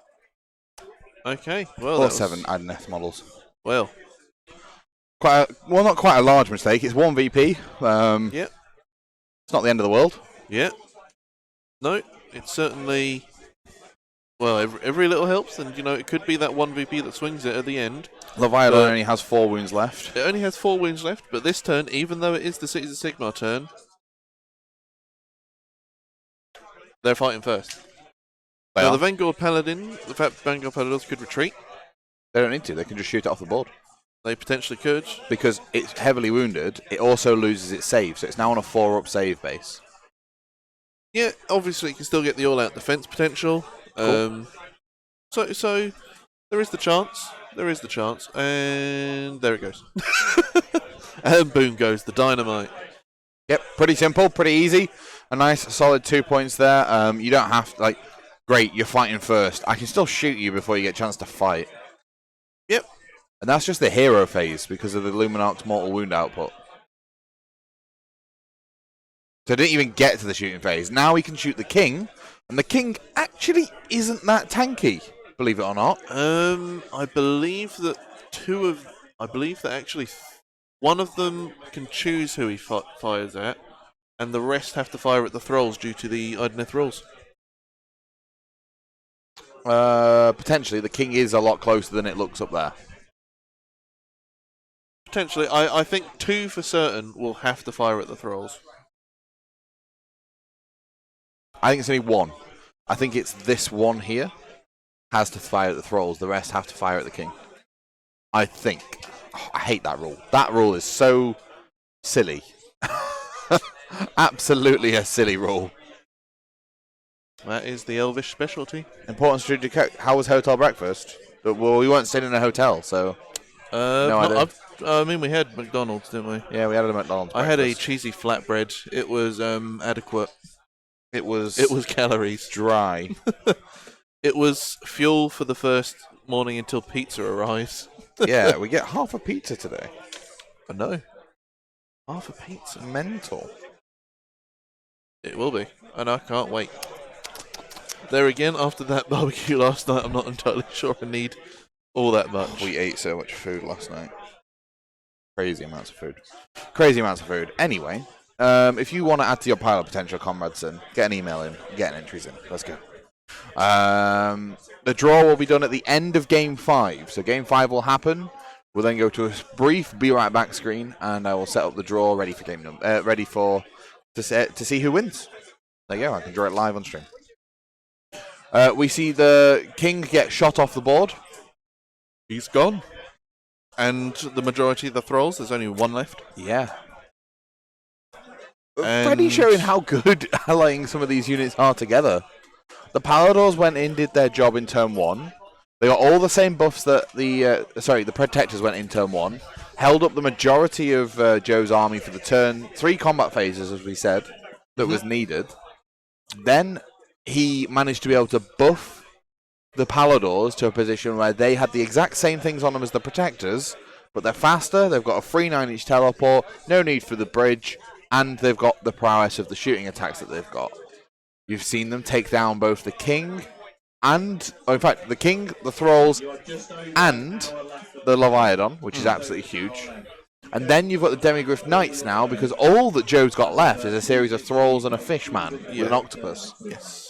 It is looking not very, even though it's turn 3 and they get to fight first, it is not looking to be a good time for the Idoneth at this point. Particularly when those Demigryph Knights have got that +1 save from all-out defense. They've also got Warding Brand on them, and they've got Mystic Shield on them as well. So you're looking at a 1-up save on those things. Yeah, it's definitely bad news for the Idoneth. I don't think they can pull it back at this point. I think it's going to be pretty difficult for them to do it from here. Bearing in mind, obviously, he is a VP down, but Freddy's going to score the full complement this turn of Battle Tactic, hold the Alpha and hold 2 Beta, so he's going to get a nice 6 points, taking him to 16-11. With a turn in hand for Joe, admittedly. Now, let's assume Joe manages to get his, say, broken ranks. Oh, and he's already done that. Aggressive expansion? I don't know. Ferocious Advance? Something. Say he gets his Battle Tactic and takes one of the objectives back. He's only getting 3 points there, so it's going to be 16-13, 16-14 possibly, going into turn 4. If Freddy wins that priority, it's going to be another 6 points for him, and I think it's going to be all she wrote for Joe at that point. If Joe gets priority, he might see what he can do with all those Thralls, because they're not to be underestimated. There is a serious amount of damage output that those Thralls can do. Yeah, but they're getting pincered now. Particularly with all the +1 damage. If Lotan dies first, well, it doesn't matter because they'll be fine first anyway. Yep. But if Lotan dies, they're losing their +1 to wound next turn. Yep. It's looking rough. I mean, Lotan is almost certainly dead from 4 Paladors going into him. Sure, maybe one of the Paladors goes into the unit of Thralls, but even 3 should destroy Lotan enough. And then we've got the Demigryphs that are going to pile in. It's going to be a pretty hard time, I think, from here on out. Oh, absolutely. I'd say it's probably over at the end of this turn, in my opinion. It's going to be pretty difficult to come back. It may even be this half of this turn as well. Like maybe the Reavers live. They're not going to be able to do anything. Like the Idoneth have no real answers to be able to get onto any of those objectives. Wherever they go, there's going to be a Demigryph or a Palador nearby. Yep. They have to walk all the way around all the ruins, all the way around their own boat. No, they're just garrison in the boat, right? Oh, no, they can't garrison in the boat because of the battle mage that's there. Mm-hmm. That's frustrating.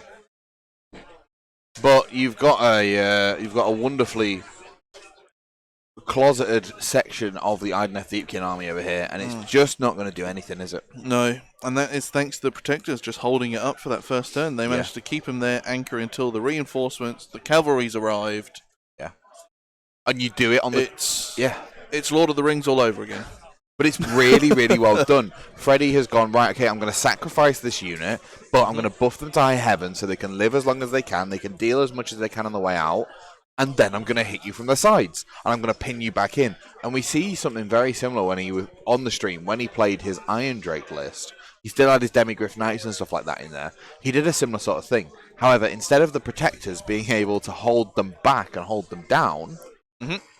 he'd have the Iron Drake shoot off the screen or whatever he needed to, but then next turn, the Demigryphs and the Paladors to be able to go in and do what they needed to. Yeah. I actually prefer the use of the Protectors here over the Iron Drakes.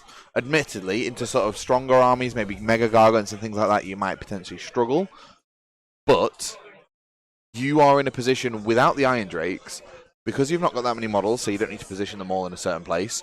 You've got the Protectors who have an incredible combat prowess on their own, are way tankier, and can just physically stop your opponent moving around the board. I think the Protectors are really good. I mean, I don't think Mega Gargants are that much of a threat to many people anymore. But you throw 10 Protectors into a Mega Gargant, 50 attacks at 2s, 3s and 3s, -1, -2, 1 damage. Yeah. That still does a good chunk to a Mega Gargant. Yeah, and the thing is, you actually just embellish the ability of the Protectors when you put them in this Hallow Heart army, to allow them to have that 4 mortal wound return, to allow them to have that extra save, to allow them to have the +2 to run in charge. The Protectors are my favourite of the Stormcast units. I just think they're significantly better here. Yeah, they're really good. Yeah, I mean the only other one where they kind of compare is in the dedicated Paladin Stormhost. Yeah, where they can fight twice. Yeah, that's pretty much the only one that compares. And I don't even think it's a... Personally, for me, I understand obviously people really rate fighting twice, but personally for me, I would rather take all these extra spells that you can get on them. I mean, it depends on what you come up against as well. If you come up against, a 9 deny person with a high Unbind Light and a Gash, maybe you're in a bit of trouble. Naturally. If you come up against Khorne with the Hex Gorgeous Skulls, you're at minuses to cast, any doubles. Oops, sorry, suddenly you can't do that anymore. Yeah. So there is obviously counters to it. Sure, maybe Khorne aren't. Maybe when you make a list, you aren't thinking, oh my god, what if I face Khorne right now? You say that, right? You say that, but let's take a really quick look at this whilst the players are sorting the rest of the game out. The Blades of Khorne have 4 representatives here. Yep. That is 5% of the field. And they're doing pretty well. They're doing relatively well. One of them is on table 1 right now. He's gone 3-0, potentially 4-0 with Khorne. Currently facing against Archeon, so it could be the way it is. Yeah, it'll be interesting to see how that goes. I'm rooting. I always root for the underdog, so I'm quite happy to see Khorne up there. Yeah. So, but 5% of the field being Khorne, obviously that 250 extra points has massively helped them. Apparently. Yeah. Yeah. Does that sort of make you sit there and go, should there be a 10% point reduction on all Khorne? All Khorne? No. I think there are some fairly costed units in the Khorne book.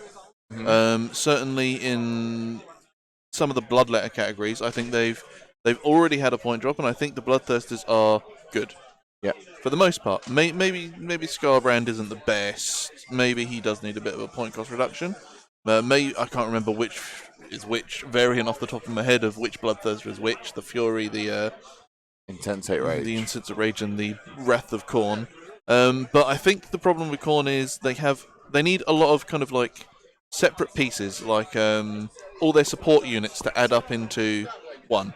Yeah. And they're all obviously taking up mainly HQ unit roles.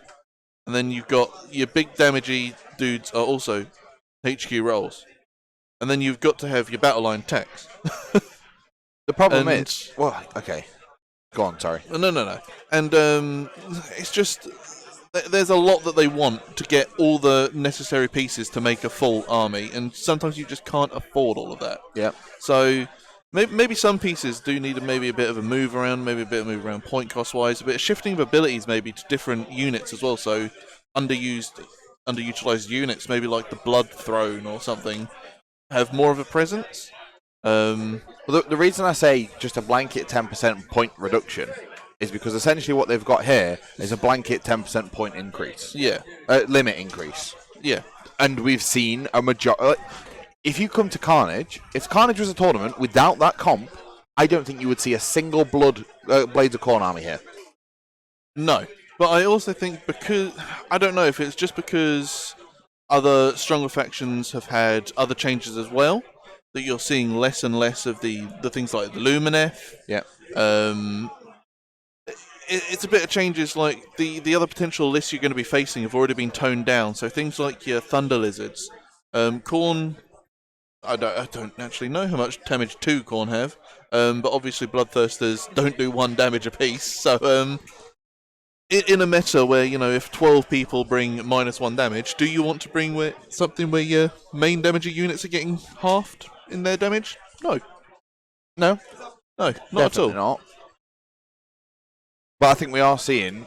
I think we're seeing slowly people realise how to beat the Thunder Lizard spam.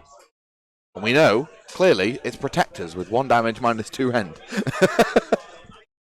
Yeah, and I'm always glad to see something change the meta and, you know, stand up to the boring same list spam that we see across 8 tables. So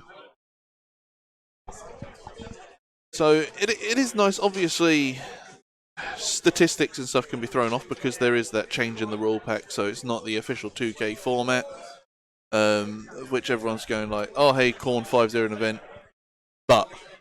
Oh, that's the thing, there's a but, right? Yeah. Does it really count as a 5-0 because they're 10% more? That'll be obviously the reasoning that people make. But going back to my original point, I think it showcases that there is something wrong with the book. Oh, yeah. Or wrong with the points. If you have to have that 10% limit increase to be able to 5-0 or even 4-1 an event, there is something inherently wrong with the book. I think what also has happened with Blades of Khorne was the addition change and the removal of battalions. Because before battalions got removed, the Gaul Pilgrims battalion was crucial to Khorne play. Yeah, a series of those rules were a lot of series of rule changes have really kind of like damaged it.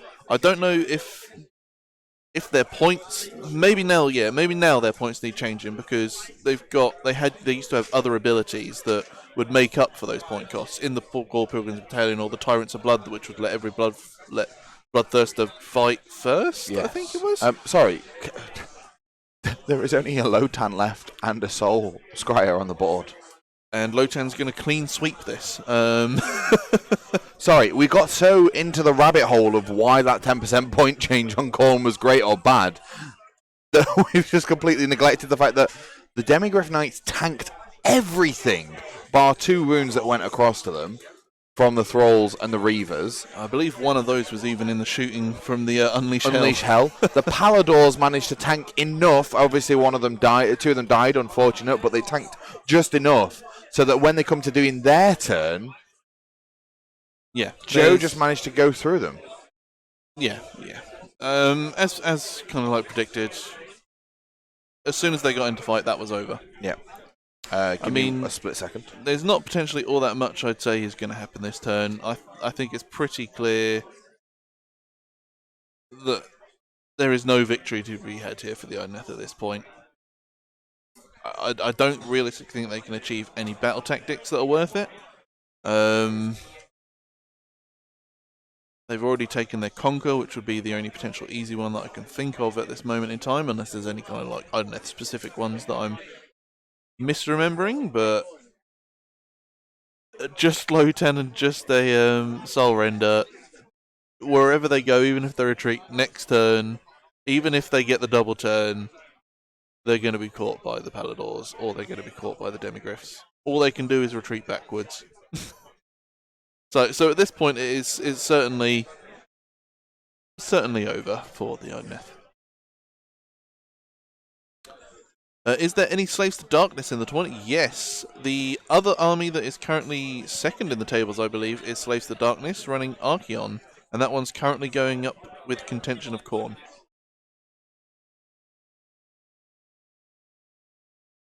Technically, Freddy never actually claimed the objective on the left-hand side because he moved off it in his turn. Yes. So he does only hold one beta. Yes. I thought he held two. No. Sad times.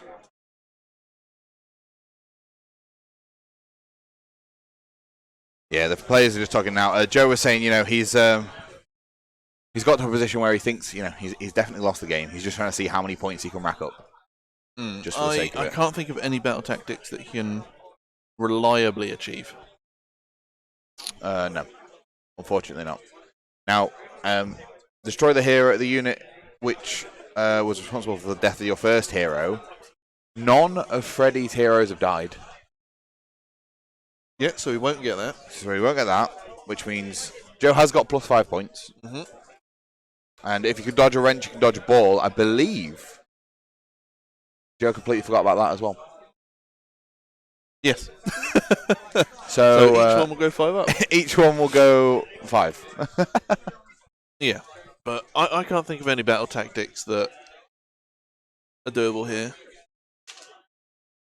There might be one, which is pick a Gloomtide that has enemies within it, and this turn they're just garrisoning the boat. It's because they claim that objective. Yeah, that's aggressive expansion right there. Yes, because he does technically still own that. Yeah. No, you're not wrong. And Joe should simply redeploy 2 of the Demigryph Knights onto it. He could, as long as he rolls, not a 2. Or a 1. I mean, the thing is, all he has to do is move the Paladors as well. Well, next turn, yeah. Well, I mean, he could redeploy either of those 2 units, right? Can you garrison off a retreat?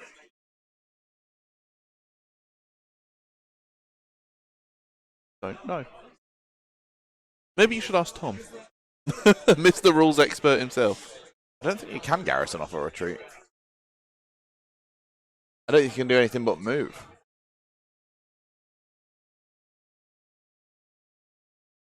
I'm not entirely sure. And this is why garrisoning shouldn't be a thing. Because no one uses it or knows the rules apart from Caradron Overlords. I mean, that is like 90% of their army is the ability to garrison. Bless you. Nearly.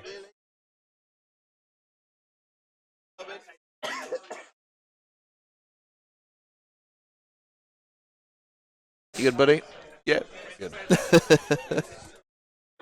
Can you garrison in half a boat? I thought it had to be the whole boat to garrison. No.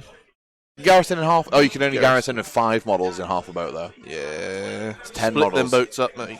Yeah. It's 10 models in the full boat, 5 models in half a boat. Or 1 octopus. Yeah.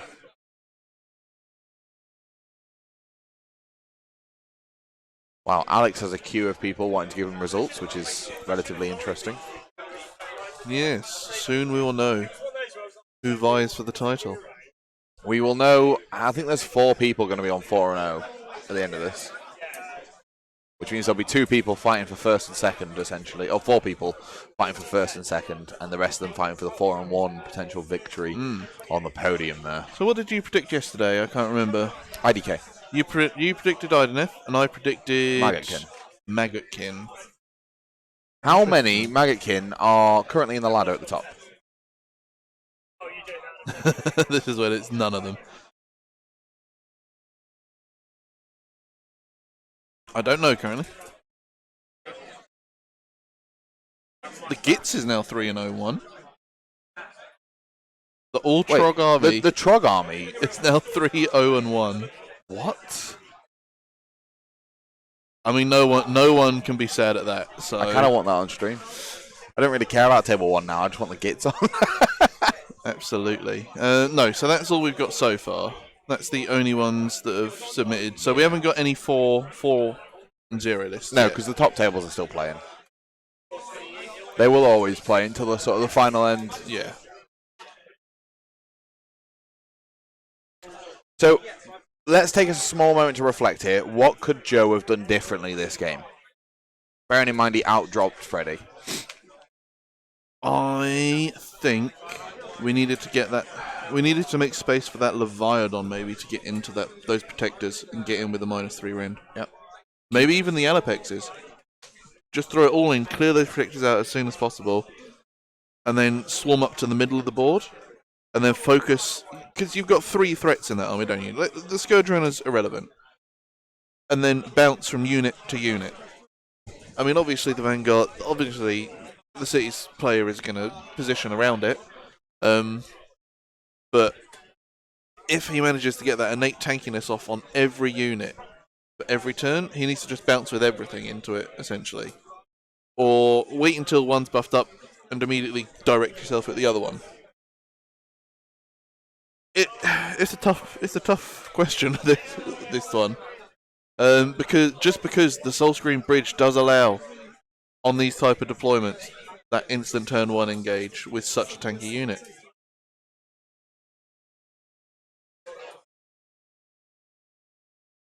Yeah. Yeah, so there was only 1 point scored there for Joe. He went aggressive expansion, and there was a redeploy there from the pigs into a position. Sorry, the Demigryph Knights. So they look like Gore Grunters from the top down. Actually, I can see the Bone Splitters player we had yesterday right there. Yeah. I wonder how he's getting on. He's against Stormdrake Guard and long strikes. Kazari, my favourite dragon. 600 points of rubbish. Is that Karazai or is that Kron? I don't know.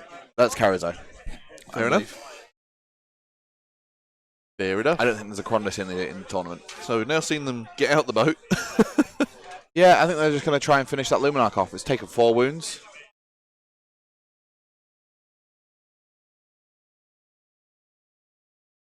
Go on, Lotan. Get your octopus arms into that Luminarch. Because the Demigryph Knights only count as 1. Yeah. How many wins are they? 4? Yeah. They only count as 1 each. Right? Which means there's only 3, 4, there's 8 models there on the battlefield. No, because the Luminarch isn't a monster. Nope. So there's only 4 models. The Luminarch just counts as 2, yeah. There's 4 models for Freddy, 4 models for Joe. If he can take out this Luminarch, he can claim that objective back. There we go. We've got our first 4-0 in. Takes a Sigmar. Well, that is 80 Phoenix Guard. 2 Phoenixes. That's yes. Very. I mean, we've seen the list do well at the Hobby Room event, didn't we? Yeah, Michael is consistently good with that list. He's played nothing but that list since Age of Sigmar came out. I believe. Say it's especially in this edition where ward saves are worth so much. The Phoenix Guard are 4 ward save across the incredible. entire army is phenomenal. And the massive benefit of them only being on 25mm bases and being able to string for days when you've got 4 units of 20 is massive. Yeah. And the Phoenixes are not shabby either, given the wound debuff aura. And 1 respawning. Good morning, House of Firehawk. I hope you're doing well. Thank you very much for joining us here on the Hobby Room. We are going to be wrapping up this game relatively soon here. This is Freddie Leggett and Joe. Oh, I'm going to butcher his surname, so I'm not going to try. Sorry, Joe. I know you told me at the very start of the game, and I forgot, and I apologise. I did try, and you said good effort, but I'll take that. They are playing Cities of Sigmar versus Idoneth Deepkin. We've seen Freddy has had a phenomenal game of being able to apply the pressure in turn 1 with the protectors, getting them up there and on the battlefield and really bogging Joe down in his little deployment bubble that he put in. then being able to swing the Paladors around to the left-hand side, the Demigryphs around to the right-hand side, and then coalesce in the middle to then push back through where we are now. I think Freddie and Joe have done a really good job as best they can here. I just think Freddie's ability to output the damage on the scale that he's done it has been slightly more impressive than the Idoneth's ability to fight first on turn 3. Yeah. Unfortunately, by the time it became relevant, everything was pretty much half dead. So yeah, and that's a huge thing, right? And forgetting to fight with the Alapexes first on the right-hand side when he had the opportunity to really hurt him because it meant the Demigryphs could just go in for free, and not being able to pick off the heroes. It's really all about those wards and those spells. So if you do ever go into this list, what you need to do is get rid of that Fleet Master, get rid of that Battle Mage, get rid of that Luminarch, kill them wizards, and get rid of them all. Do you know what you need to be to do that? You need the Hex Scourge Skulls, and you need to be Khorne. And have 250 extra points. 250 extra points. Ferocious Advance coming in from Freddie. Yeah, so now he takes the objective back. He's got the movement to do. Yeah.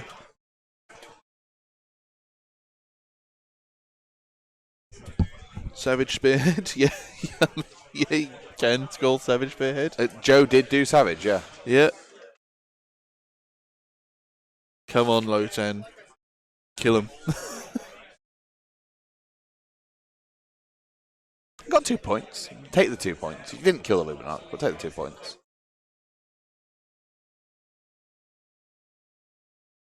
We do have a Maggotkin on 3-0 and 1. Okay. So, unless one comes up as 4-0. Oh, there will be. There'll be guaranteed 4-0s, unless it's 4-1. No, unless one of the Maggotkins come up at 4-1. Right, okay. Or 4-0, sorry. Well, it depends what the pairings are like and things like that, so... The player's just going through what points they can and can't achieve left. Okay, there is one shot for me to be right still. There is one that's 3-0 and hasn't submitted yet. That's Gabe. How did Gabe do? Is that Khorne 4-0? Khorne 4-0. Holy Moses. What, against the Archaon list? Yep. I told you, they need a 10% point reduction. Across the board. Across the board. 10% point reduction. Don't need another book for 2 years. Nope. Don't need that. Getting the White Dwarf treatment all over again.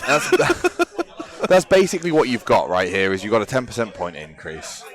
So Gabe is currently playing against Russ Veal with his Idoneth Deepkin. I don't know how that's going, but it'd be quite interesting to see. We'll try and catch you up on that later on. You could even potentially see Battle of Chaos in Table 1, which would be Khorne versus... Or the Battles of the Cities, potentially, as well. It very much looks like the Battle of the Cities at this rate. Well, there could be Cities off, there could be Chaos God off, there could be all sorts of stuff happening here. One of the benefits about having such a large event with this many players is that you've got multiple opportunities for people to win the tournament on different tables. It's not just Table 1 winning the event here. It's potentially Table 2, depending on how it all goes down. Absolutely. And chat... This is the last call this stream anyway. In the game, I will tell you about the giveaway that we're doing, the Battle Box, ! Battle Box in the chat. If you want to win an Echoes of Doom, feel free to email in, or drop some donations, and you can potentially win an awesome box with great models, particularly the Lady of Vines and the Bliss Barb Archers, or whatever they're called. Not Bliss Barbs. What are they called? Gossamids. Gossamids, that's it. Sorry, I've just scouted the Skaven player we had on stream across the tables. Currently, I believe he's killed Be'lakor. So, Johnny looks like he's killed Scarbrand, a Be'lakor, and a Bloodthirster. Yes. He did win his third game. He did? Yeah. Yeah, because he was on stream yesterday. Of course he won his third game. Yeah.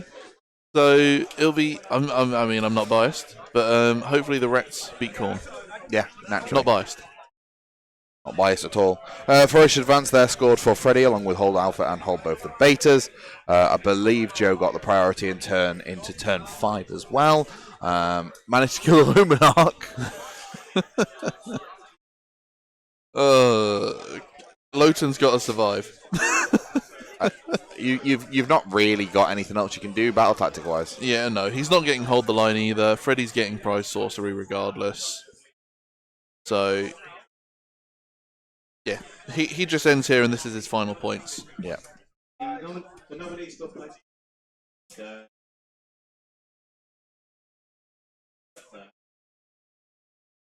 Yep, so they're just confirming on the app that they have got it right, which is correct. Mm-hmm.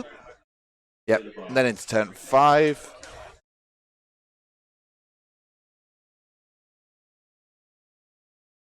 Yep, oh, Freddy won priority, got Savage Spearhead, 2 in his territory. Yep. I think they're just talking through the last turn instead of rolling it. Yeah, I don't think there's any much point doing anything else. Yeah, it would be no end of a shock if those Demigriffs did not kill both of those heroes. Yeah. Yeah.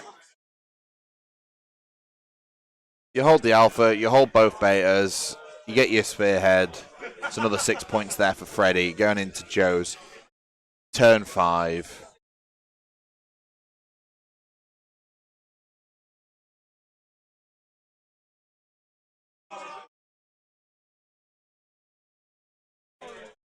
Yeah, they're just going through and basically saying, Joe's like, do they get all the buffs on? If they get all the buffs on, we'll take the model off the battlefield. I think that's pretty fair to do. Yeah, absolutely. Joe obviously fails, hold the line, which is unfortunate for him. Freddy manages to get Prize Sorcery off because he's got 2 of his 3 wizards left. Actually, Freddy can now get his secondary because the model that killed his first hero was, I believe, the Tidecaster to finish it off. Yeah, so he's going to charge into the Tidecaster. Makes it in. We'll slap him in the face, get his 5, deny the 5 from Joe. Potentially, unless he makes all them fish saves. Because he's got a little fish friend, it makes him really tanky. Gosh darn fish. But 28 to 14 here, even with the 10-point change, it's still not enough. Shame.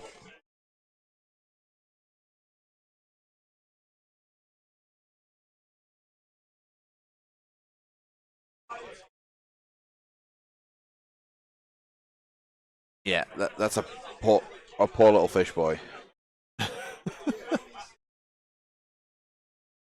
I think they're just rolling the ward saves now. Yeah, and there we go, the handshake. There's the handshake. He's off, so he does get the points. Yep. And it's done. Yep. And that is the game. That'll be 28. Actually, it'll be 31 to 14. Going to come back to us here at the desk right now to wrap up this game before we go ahead and take our lunch break. Can you stop getting so darn close to me? I love you and all, but geez, my dude. Thank you very much, everybody, for joining us there for game number 4, game number 1 of today here at Mancunian Carnage, the UK's biggest event here this weekend. That is right, we're just under 80 players. And now we are going to be trying to get to table 1 on the table. They might also not want to play, which is absolutely fine. You are absolutely okay to do that. So we'll have to keep going further down until that point. But as soon as we know the draw, we're going to try and get them on. That'll probably be before lunch. And if you want to be in the chance with winning the Echoes of Doom box, feel free to click on the command that Miss Lamtastic put in earlier.